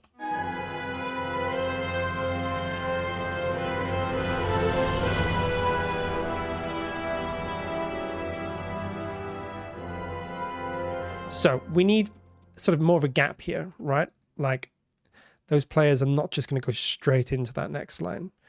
It's going to make things sound kind of unrealistic. We'll fix it up as we go. Oh, that's not the right one. There we go. Same thing here. We just need these little gaps, These players would take a breath, or they would just naturally phrase it in a way, particularly these brass. It's going to make everything sound so much more realistic and more impactful because you get a little moment's breath before. Come up here. Oh, thank you, Tristan. Yeah, I mean, it was so good to work with you guys. Oh, you and the Budapest scoring team as well. Just so lucky. Yeah, it was such a thrill to be able to do that. I feel very lucky that I was able to just write a piece of music for the course. And like I said, it was so great to just see it go through that process of having it sort of taken and orchestrated brilliantly and, mixed really brilliantly, and it all comes together. Okay. Do you see how that phrasing just changes now? We got a moment's break.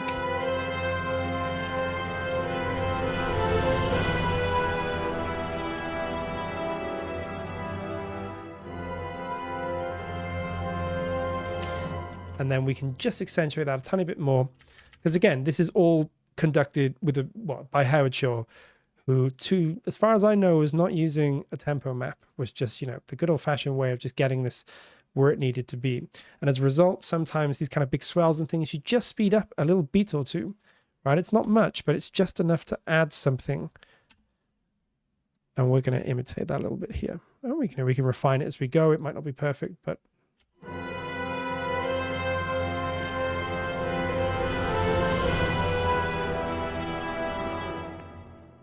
yeah, and then bring it back down here. It just adds something, kind of real, I guess.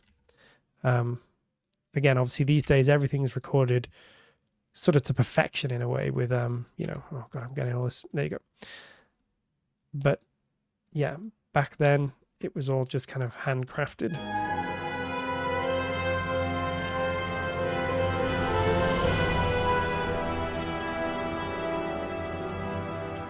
Yeah, and we really have a little moment, kind of, we can get quite low down on that.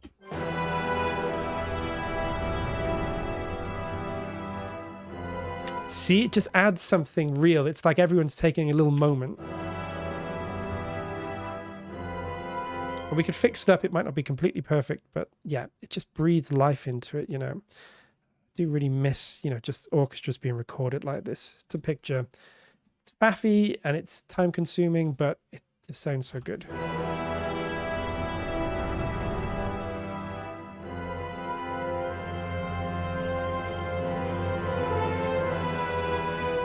Okay, let's just get this section going, and then, yeah, we've pretty much got everything.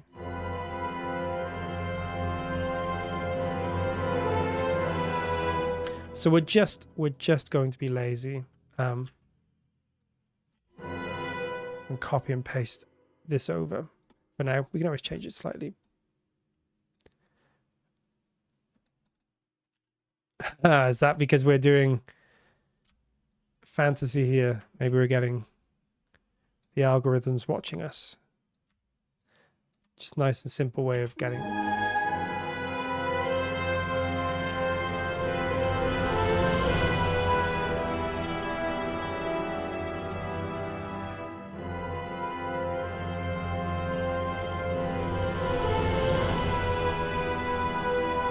Nice, that's sounding pretty good. Now we're going to put in, we can't miss these harp glisses. This is just beautiful, beautiful moment in the harp here. And again, it's not that prominent, but it makes so much of a difference. I'm just going to record this in the way I know how, which is to play it badly. Okay, let's just do this.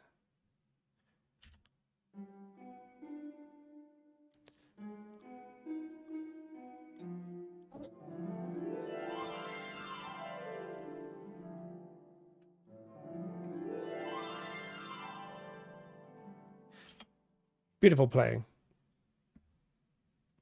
The challenge is to beat Blakers. Oh, that's not happening. That's not happening. I'm aiming to get Blakers on a sketch to score, but I'm secretly just going to watch what he does and film him for about 35 hours and not actually tell him that there is no sketch to score. I'm just using it as a giant tutorial. So I did an A minor scale. I'm taking it down to F minor, because it's an F minor chord, and then the next one's an E minor. Now, we're probably going to back this down on volume, because at this point, it's not very prominent. I'm just going to be lazy. Blakers is just, yeah, I mean, he's so good at this stuff.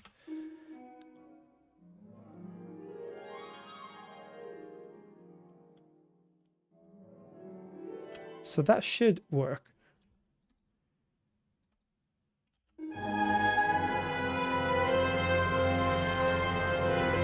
In fact, we don't need to back them off because it's very loud. Oh, just making a weird inverted smiley face there. There we go. There is no sketch to score. In fact, the doors are locked and they're not being unlocked until you teach me everything you know. That sounds a bit dark, doesn't it? That's not going to happen. Sorry, Blakers. I wouldn't do that. but I would definitely take any opportunity to learn from the master. He's very good. Have you guys heard his Nucleus demo? He did a Nucleus demo ages ago when Nucleus first came out. Oh, short but sweet.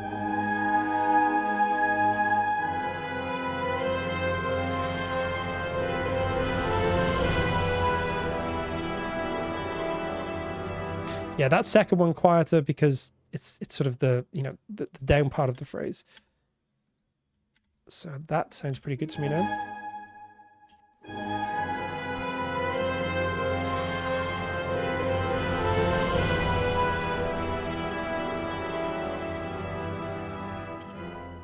Yeah, nice. Just back that down a bit. And his chorus out of course. Oh my goodness, yeah. His chorus demo is incredible. I mean, it's all incredible. It's not like he's putting out anything less than incredible. But yeah, the chorus demo is beautiful as well. I remember when I first heard that, because I think I was just starting to talk to guys at Audio Imperia, but wasn't sort of fully part of the team. And I was like, oof, oh boy. Okay, so let's listen maybe just from a few bars back.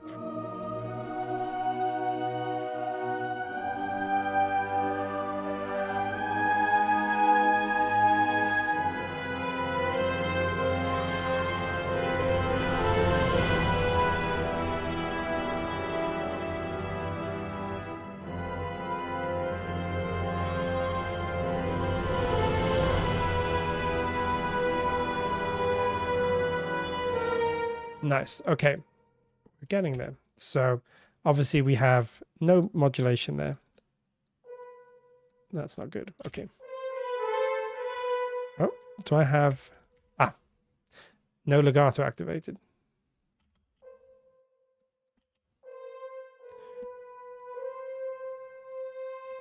That's too quiet. The whole thing is like at least at this level here.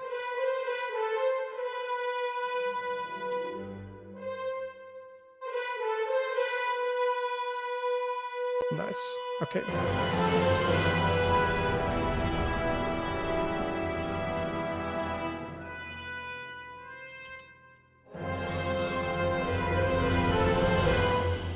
Again, all.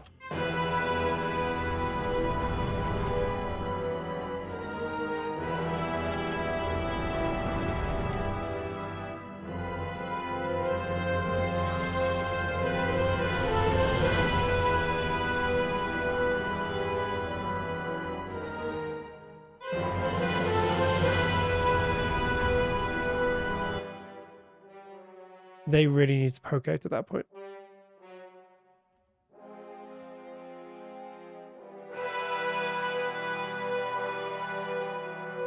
Better. So to help them poke out, the trumpet backs off sooner. This is like orchestration there. It's like, you know, trying to get the players to play the way they need to get everything sounding good.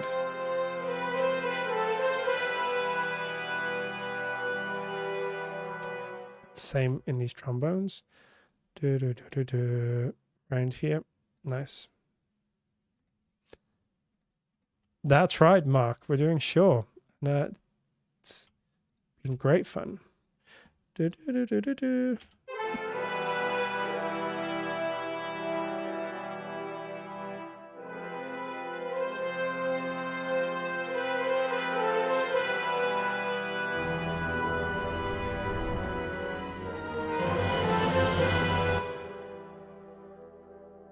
And then here, bring those oboes back.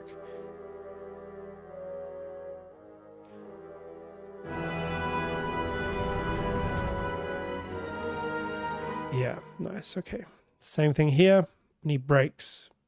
And we also need to massage the tempo as well. Let's do that.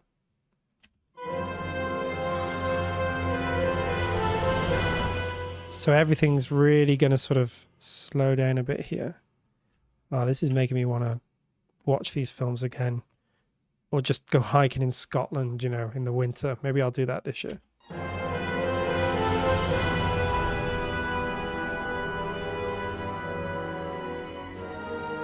Yeah, that's better. See, we just get that break. This is the kind of music that has to breathe. Okay, just make sure that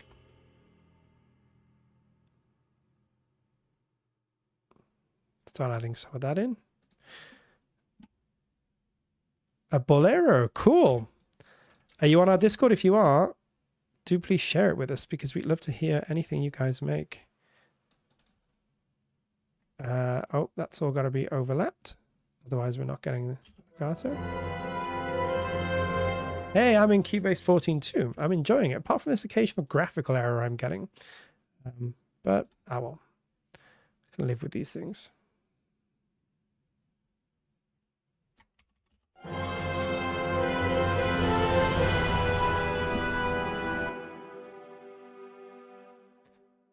Really back off there. Okay.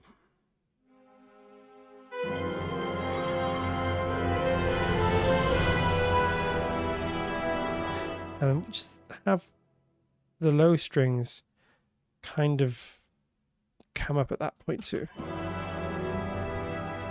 Yeah, that's what we were missing. They play this beautiful, really interesting spots in the bass. Yeah, and quite interesting orchestration. You normally wouldn't have something like that in the bass, but you do with Howard Shaw.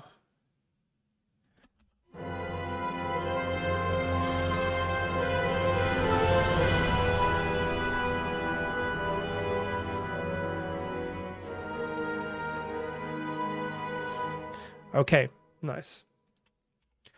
We're almost sort of done with this now. This violin. Go.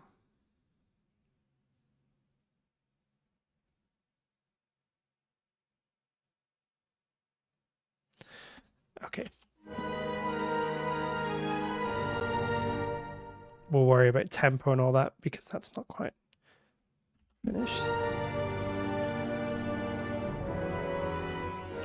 Really interesting chords here. Listen, these low chords.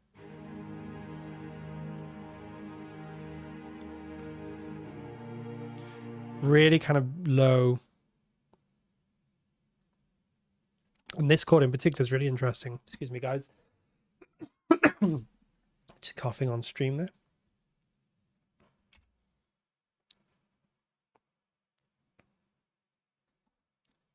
Okay, and that's going to need to be sustained.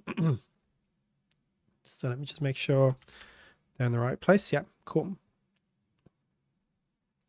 Let's just get rid of that.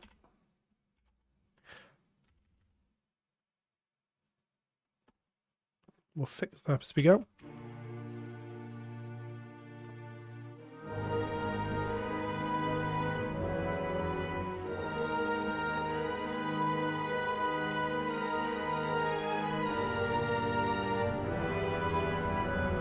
So the second time, excuse me, the second time, the dynamics are actually just a bit softer, right? It's not sort of increasing in intensity. This time rain is just a little bit softer, just a tiny bit. Cubase is really good.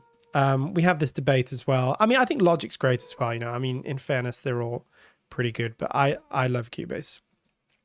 Yeah. Okay. Yeah. So we need. Yeah, they're going to be down a little bit there.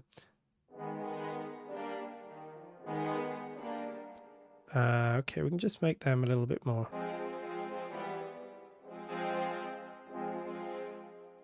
Okay.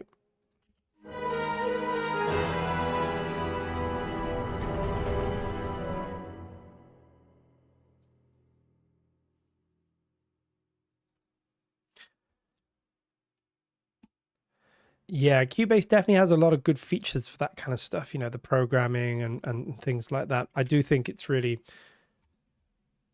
got a lot of good sort of tools hidden there for that kind of stuff. Okay, let's do this.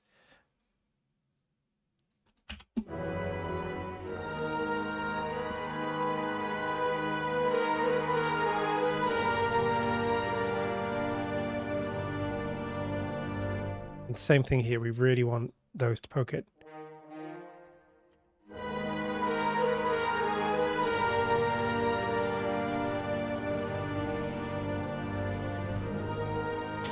We listen to those great low chords in the tubas there. That's some crazy writing. But it's really unique, right? It's like you don't, it's almost not clear, you know, but in a good way.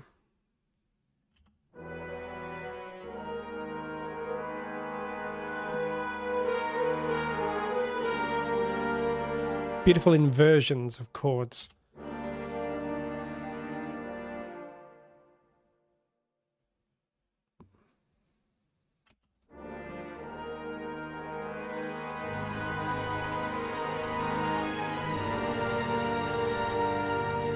Okay.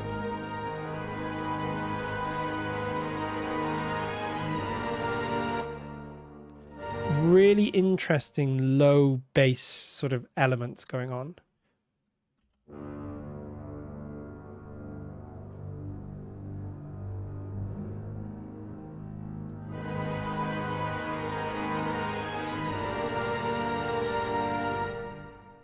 Really interesting writing.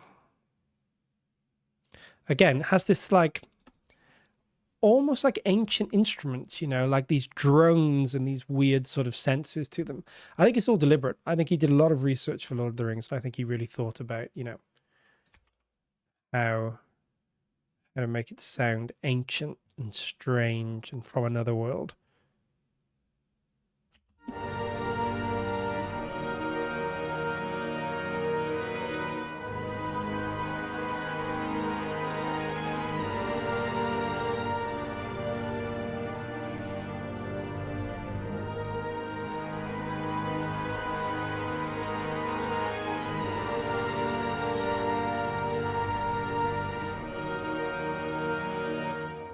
Okay.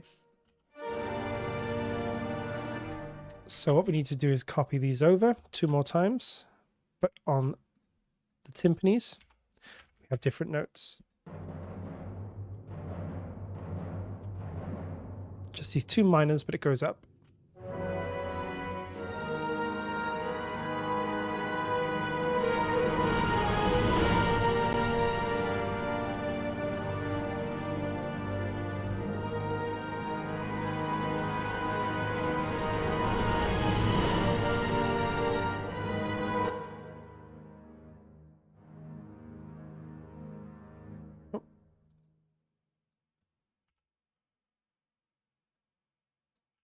Okay, let's just make sure we got everything working as we need to.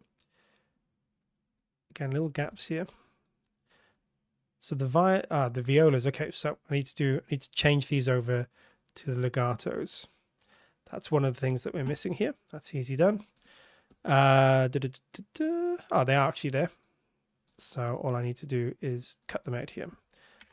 Go up here and just fix them up. I should have just copied them over, but never mind. So yeah, the viola comes onto the melody here at this point. And again, we need little breaks.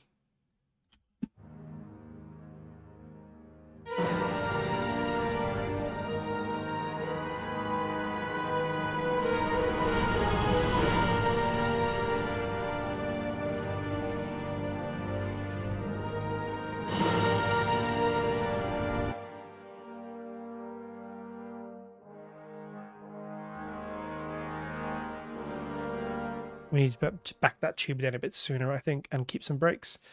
And then we're almost done. We just got this last bar to do.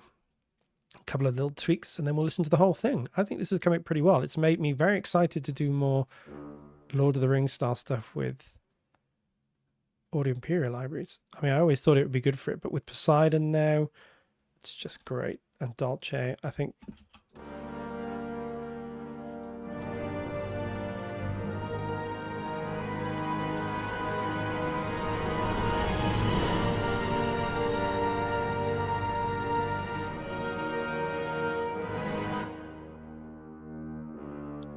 Same thing here. You back that down a bit sooner and then bring it back up. I actually think the second time around the timpani just plays hits. If I remember rightly. So we just moved to hits here. Make sure we got that there. Make those hits a little bit louder. particularly those ones.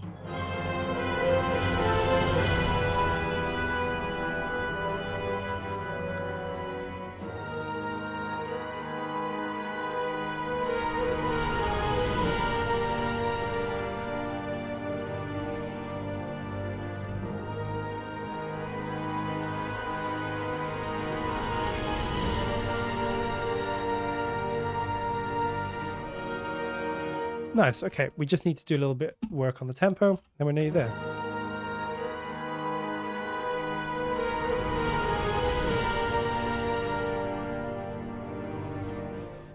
Slowing down at these points here, particularly the ends of these bars. So like here, little gaps just before we get back to it. It's kind of almost like where a conductor would be like, conductor would just almost hold for a moment before going back to that note or that downbeat. Again, all about like naturalism, breathing, you know, natural life into it. Oh God, look at me with this tempo map. This is tragic. There we go. Maybe not quite that slow though. Oh, what am I doing here? There we go. Yeah, see, that's a bit too slow. More like that.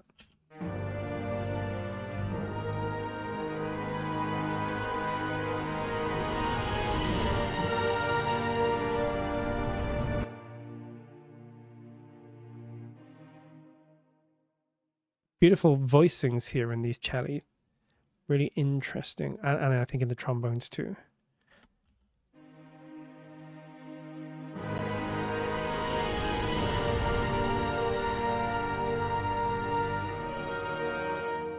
Of course, we need to do...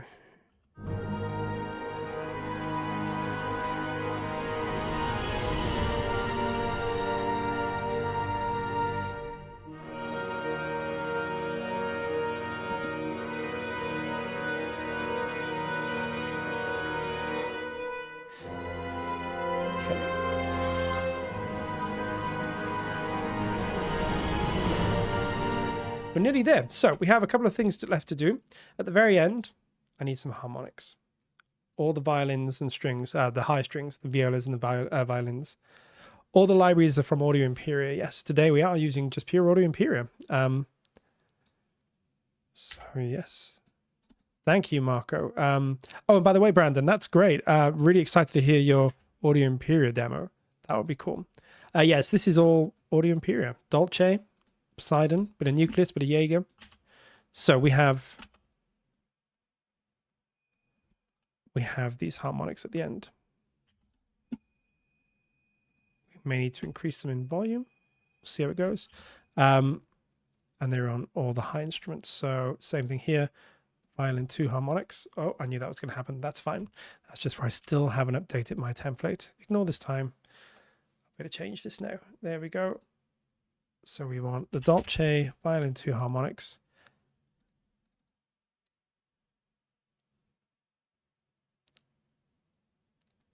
There we go.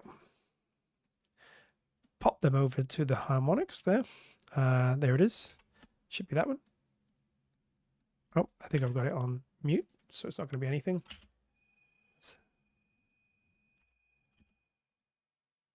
Am I on the right line here? Let me just double check. Have I used basses harmonics? I was wondering why our harmonics were woefully low in range. What am I doing with my life here? I really need to pay attention. We want violin 2 harmonics. It's really cool to see these libraries saying good together. Didn't you guys start primarily sound design and stuff?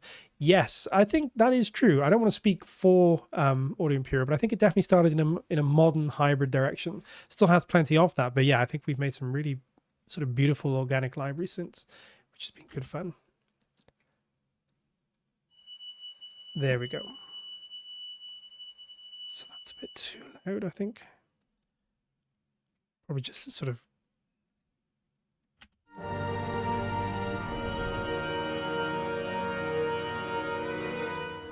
Nice. Sounds a bit weird, but it is a bit of a weird moment. It's this ambiguous moment. And then we just put it on the violin once, and then we're almost there. Just got to do a little bit of zhuzhing, as we say. That's really high up there. Let's just listen to that on the strings.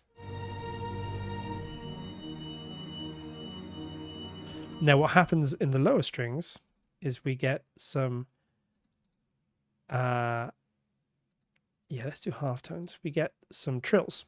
We're not going to be able to mimic the exact trills because I think they're minor third trills. We don't have them, but we'll get close. It's more of a texture than something you really hear. So that's okay. So I'll bring this, actually, let me just bring this down here and then I can work with that. So we don't need that one. And it's going to be, we can probably just take that one.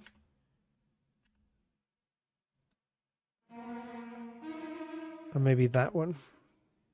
Just sort of make them, maybe we do, again, texture. We're not really going to hear this.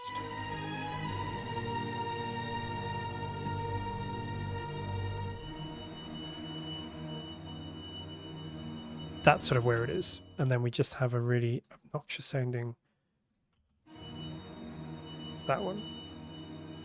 That's more like it. Nucleus is great. Yeah, it's a great choice, Marcus, I think. Sorry, not Marcus, Marcus. I'm reading very badly here. We're nearly done with this. Oh, we got another missing instance. That's fine. I really need to update this template. This is where all my files are moved around. We have different versions of Dolce and goodness knows what else. Okay. And same thing here, low bass trills. We're just getting this really odd sense with them. You know, we're not trying to create a really definite sound. It's just weirdness. We're going for weirdness at this point. It's going to sound good, I think.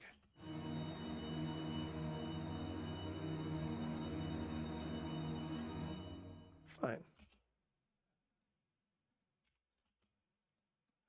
That's if I... Have I now put... Oh my goodness, now I put in the basses, I put the violins too. So in the violins too, I put the basses, and in the basses, I put the violins too.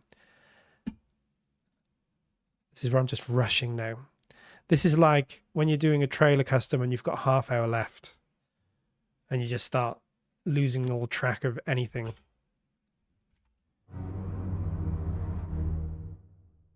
That'll do. By the way, yeah, you could pretty much have done this with Dolce Light.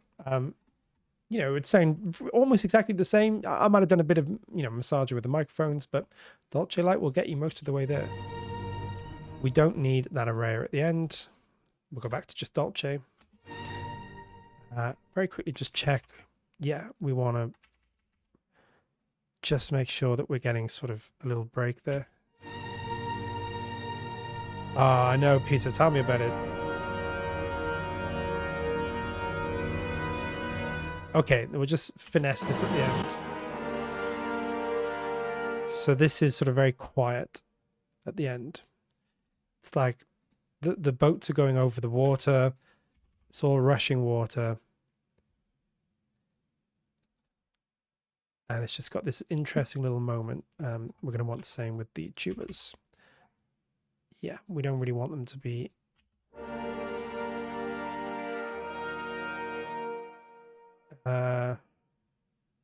yeah, we'll take that away. No, we'll just bring it right down. I'm just going to use volume to get rid of that. Well, not get rid, but, you know, just bring down.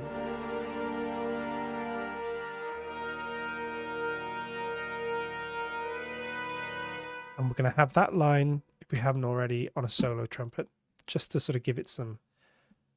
that one there, solo trumpet, solo French horn. Let's do it on the solo trumpet. Why not? We've used the nucleus solo trumpet, but let's use the solo trumpet at the end.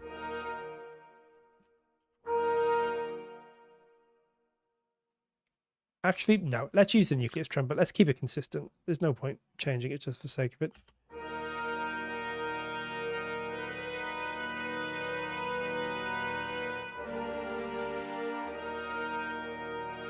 Yeah, that's what we really need to bring down. Just a bit obnoxious there. It's going to be more like that.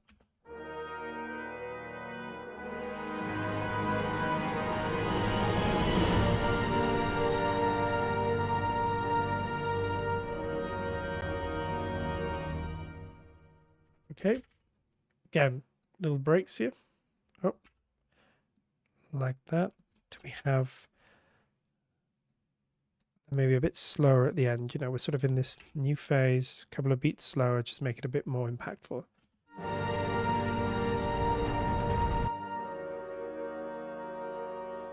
Fix these up and then we're kind of done. Everything's going to be quiet.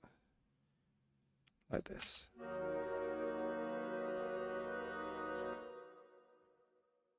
Right there. Oh, actually I haven't done any of these, so let's just quickly do them.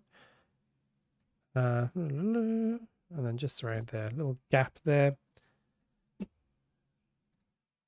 you ever watched Joy of Painting? This is like when Bob Ross has like 3 minutes at the end and he's just plonking random trees and bits in.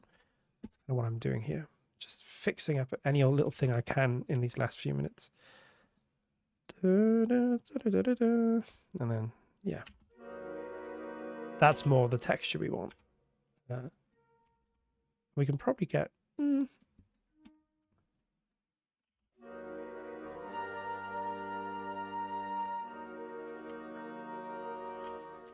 Okay, cool. Make those legato.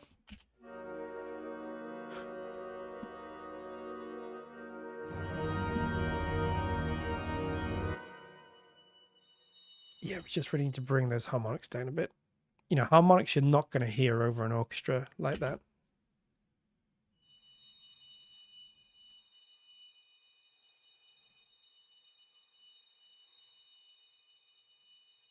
That's probably more like it.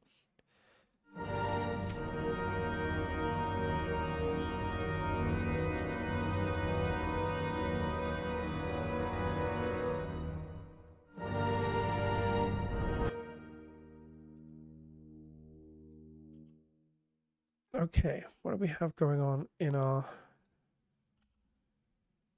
We're supposed to just have a little hit there. That's what it is.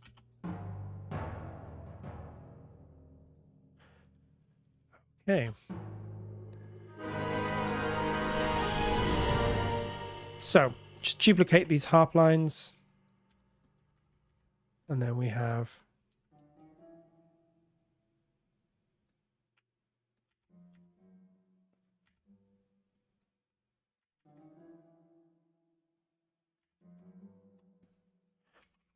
Don't want those. Make these a bit quieter because, you know, at this point, everything's sort of backed off a little bit. In fact, maybe we'll just keep the volume where it is. That should do it. Sort of that, more that.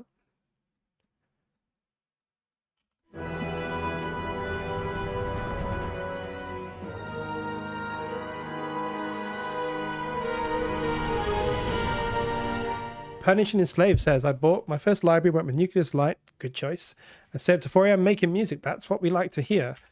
I've certainly had a few late night sessions when you just get really into it. And I'm glad that Nucleus Light was keeping you entertained and creative for that long. And if you're not on our Discord, join and share what you're doing if you're up for it, because we would love to hear it. Obviously, there's never any pressure, but you know, we do really love hearing what you guys do with the libraries. Okay, should we listen to the whole thing? I think we're nearly there. We'll maybe do a quick 2-minute mix. It's not really going to be a mix, but we'll maybe just make it sound a little bit more like the old Lord of the Rings. And then we'll be done, I think. So this is what we have.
Oh, Poseidon just gives me those Lord of the Rings vibes instantly. Okay, there's a couple of tiny things to fix.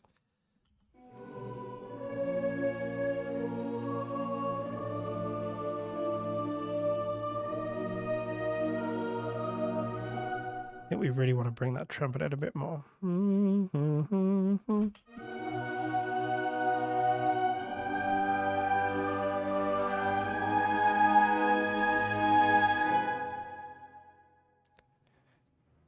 Don't think we're really quite getting it the way we should.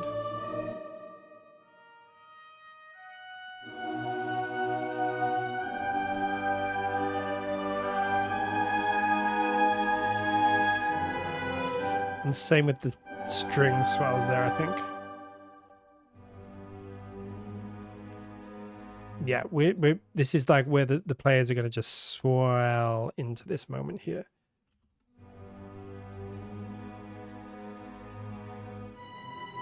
Particularly here.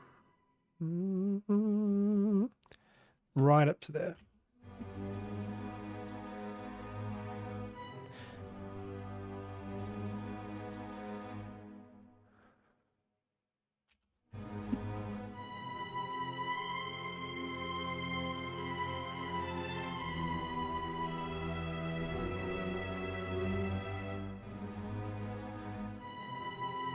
Same here. Swell, swell, swell.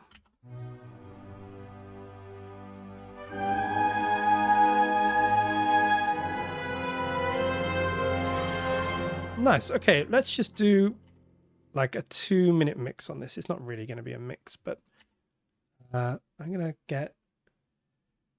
So I'm going to show you what I'm going to do. It's not going to be much. It's going to be...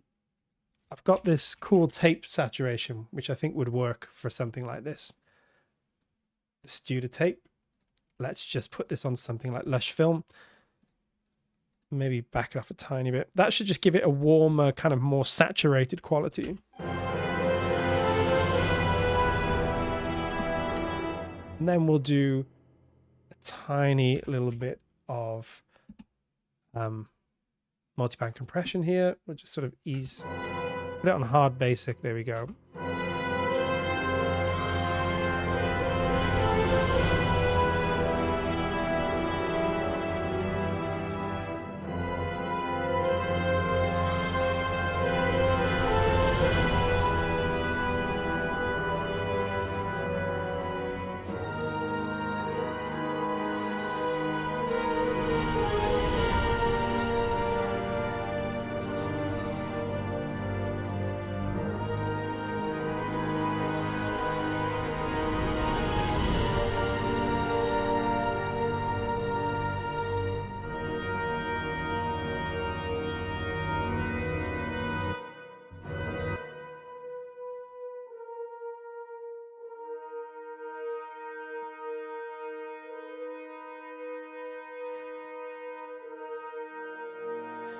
We won't have Jaeger play the final chord, just because we'll back it off, let Poseidon sing through.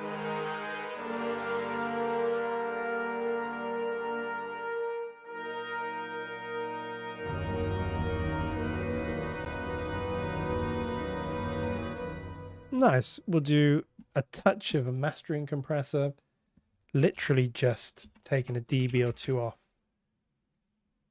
on those very big moments.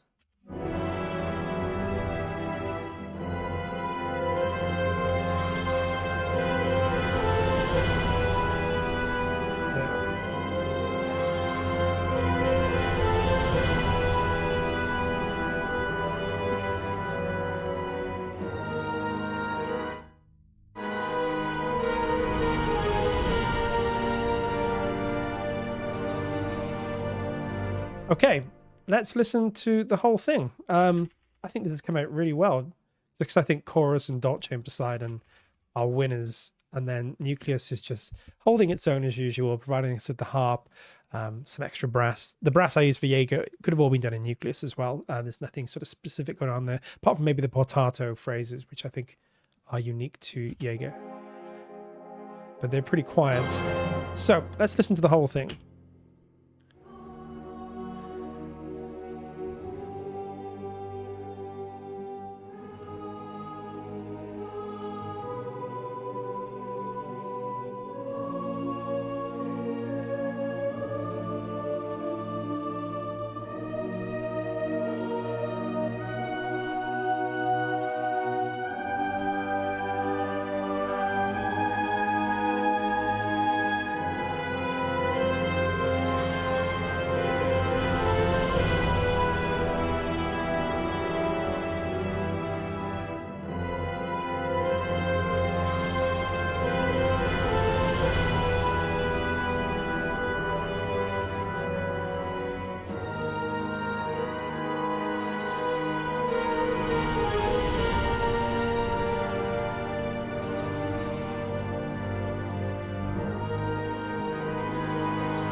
Nice. The power of chorus and Poseidon and Dolce.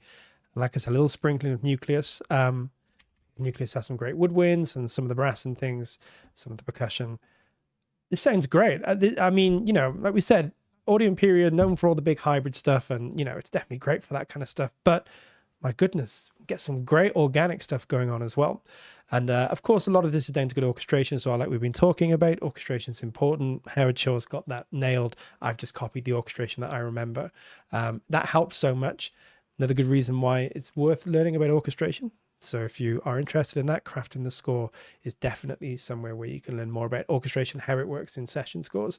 But yeah, in the meantime, the mock-ups sound pretty good because these libraries are really great at this kind of stuff. Harp just too prominent. Okay, let's fix. I'm in the mood for fixing now. Let's just take it down a bit.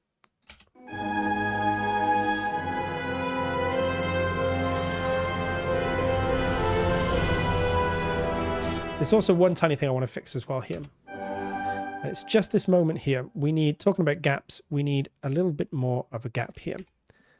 We don't have that little breathing point right before the main thing starts. And again, you need this. Tristan talked about this Lundy's course, you know, where players need to breathe, where they need to rest, how you need to shape things to kind of get it to work. And same here. Let me just close that down. There we go. I think in particular here, we want the choir to just back off just a few, not seconds, but like milliseconds before.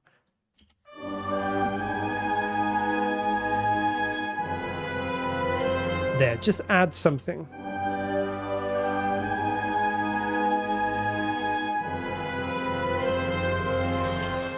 Just a tiny bit.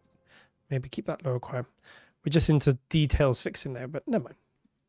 Oh, let me just open them like that. And then just a little back off there.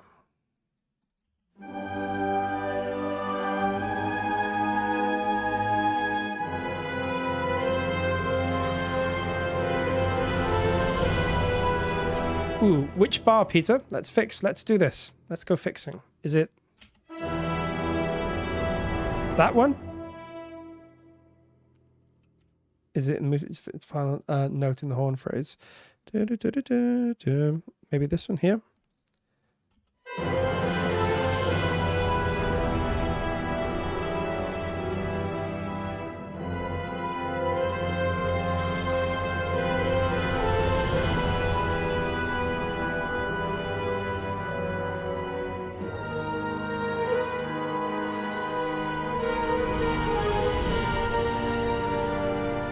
Oh, nope, before. So that one there's it. Sort of swelling into the attack more. Or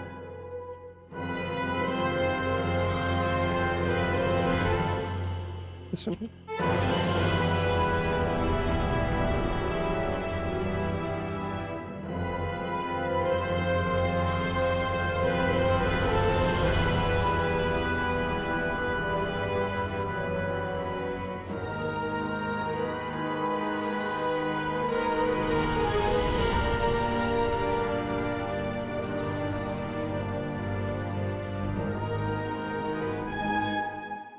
So what bar are we thinking here, Peter? Is it this bar here, bar 11, 12?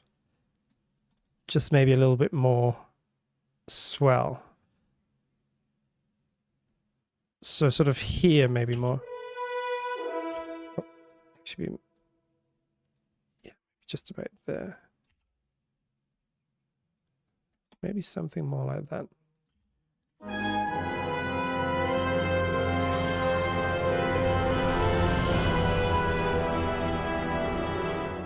So yeah, I see what you mean. Let's do it. Let's do it.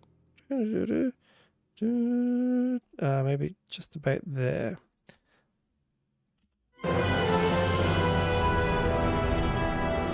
Bit softer, I think. Same here. Yeah, you're right. We just get a bit more swelling.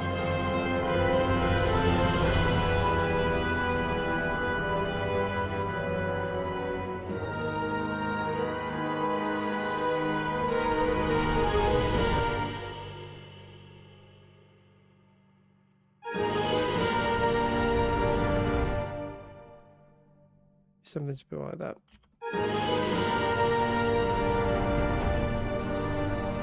Oh, and we need to fix these as well. All mistakes.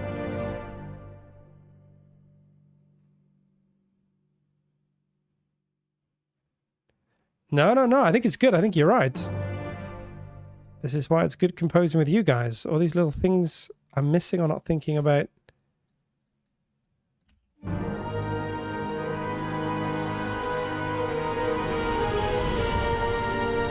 Oh, that's a bit intense at the end there because we're on a slightly lower dynamic level here. So, like that, I think.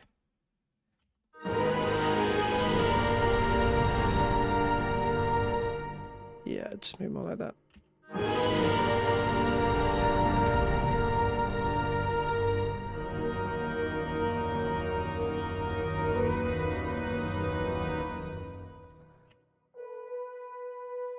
Really keep that down low.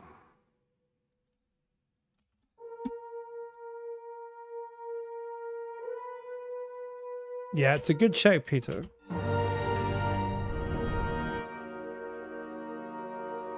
What I think I'm going to do here at the end is just artificially back those woodwinds down a bit.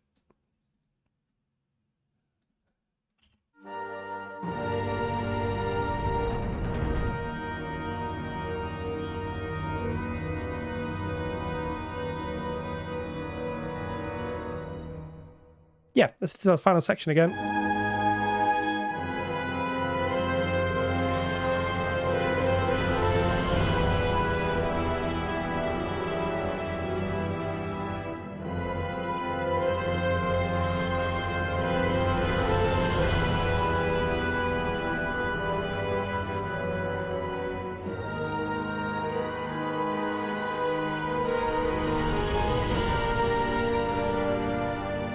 Same thing there, just a tiny bit too much.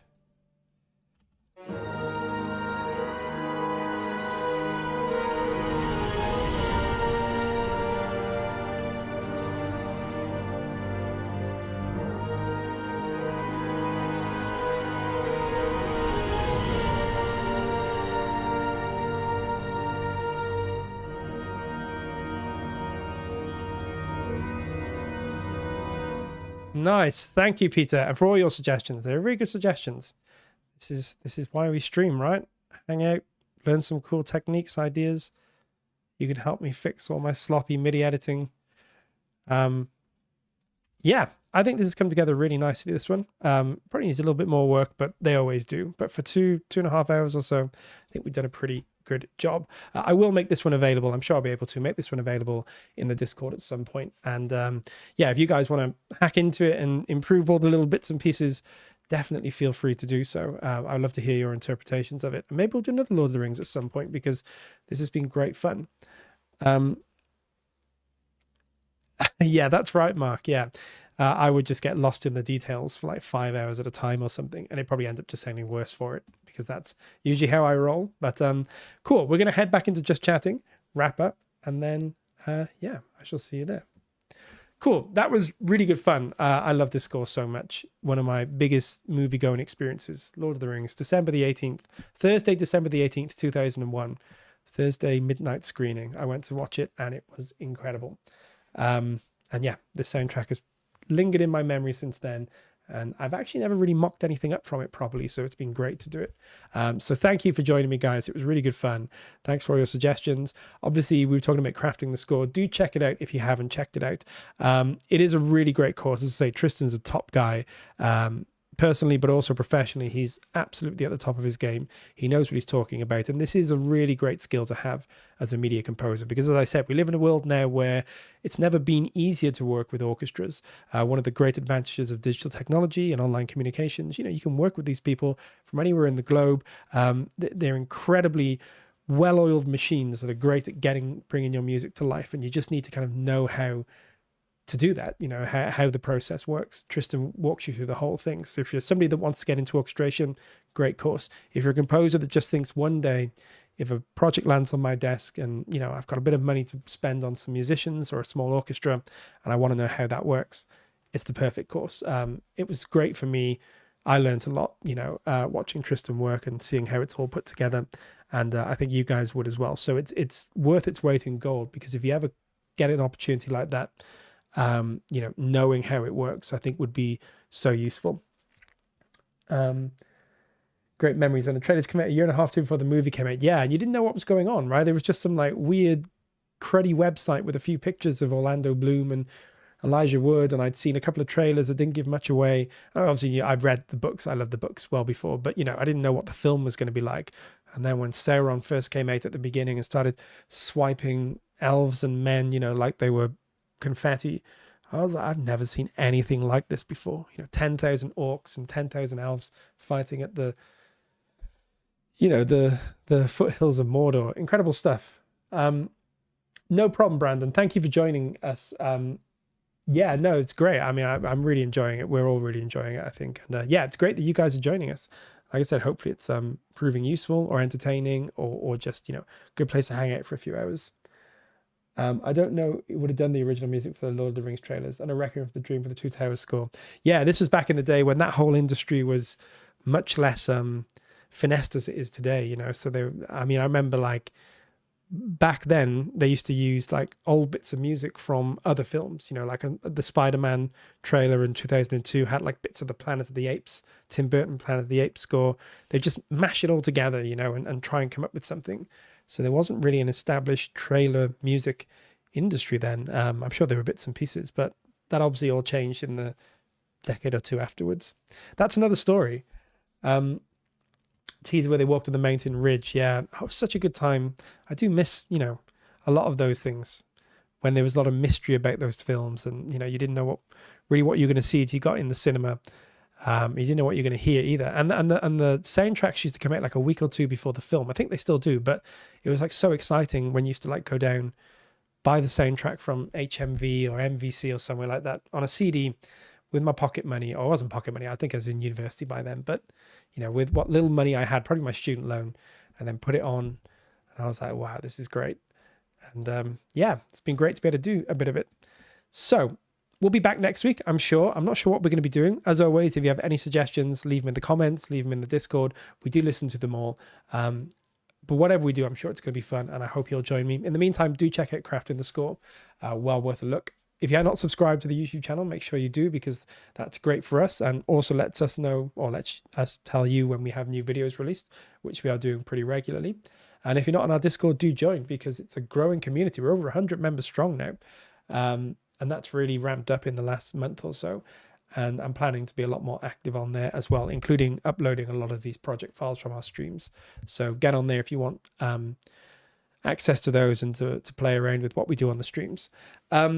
I'm going to head off, make some dinner. I'm going to have pizza tonight. Very cool. I don't know why I'm telling you guys what I'm eating, but, you know, I'm just excited for pizza. Thank you, Mark, for joining the Discord. Yes, do join. Do send all your music. Put it on there. We'd love to hear it. If you have any questions, feel free to ask them. Like I said, it's a growing community, and it's a really cool place to hang out. So thank you for joining. Yeah, I don't think there's anything else to say, really, other than thank you so much. Great stream, and I hope to do it all again next Tuesday. Until then, guys, have a great day wherever you are, and I shall see you soon. Take care.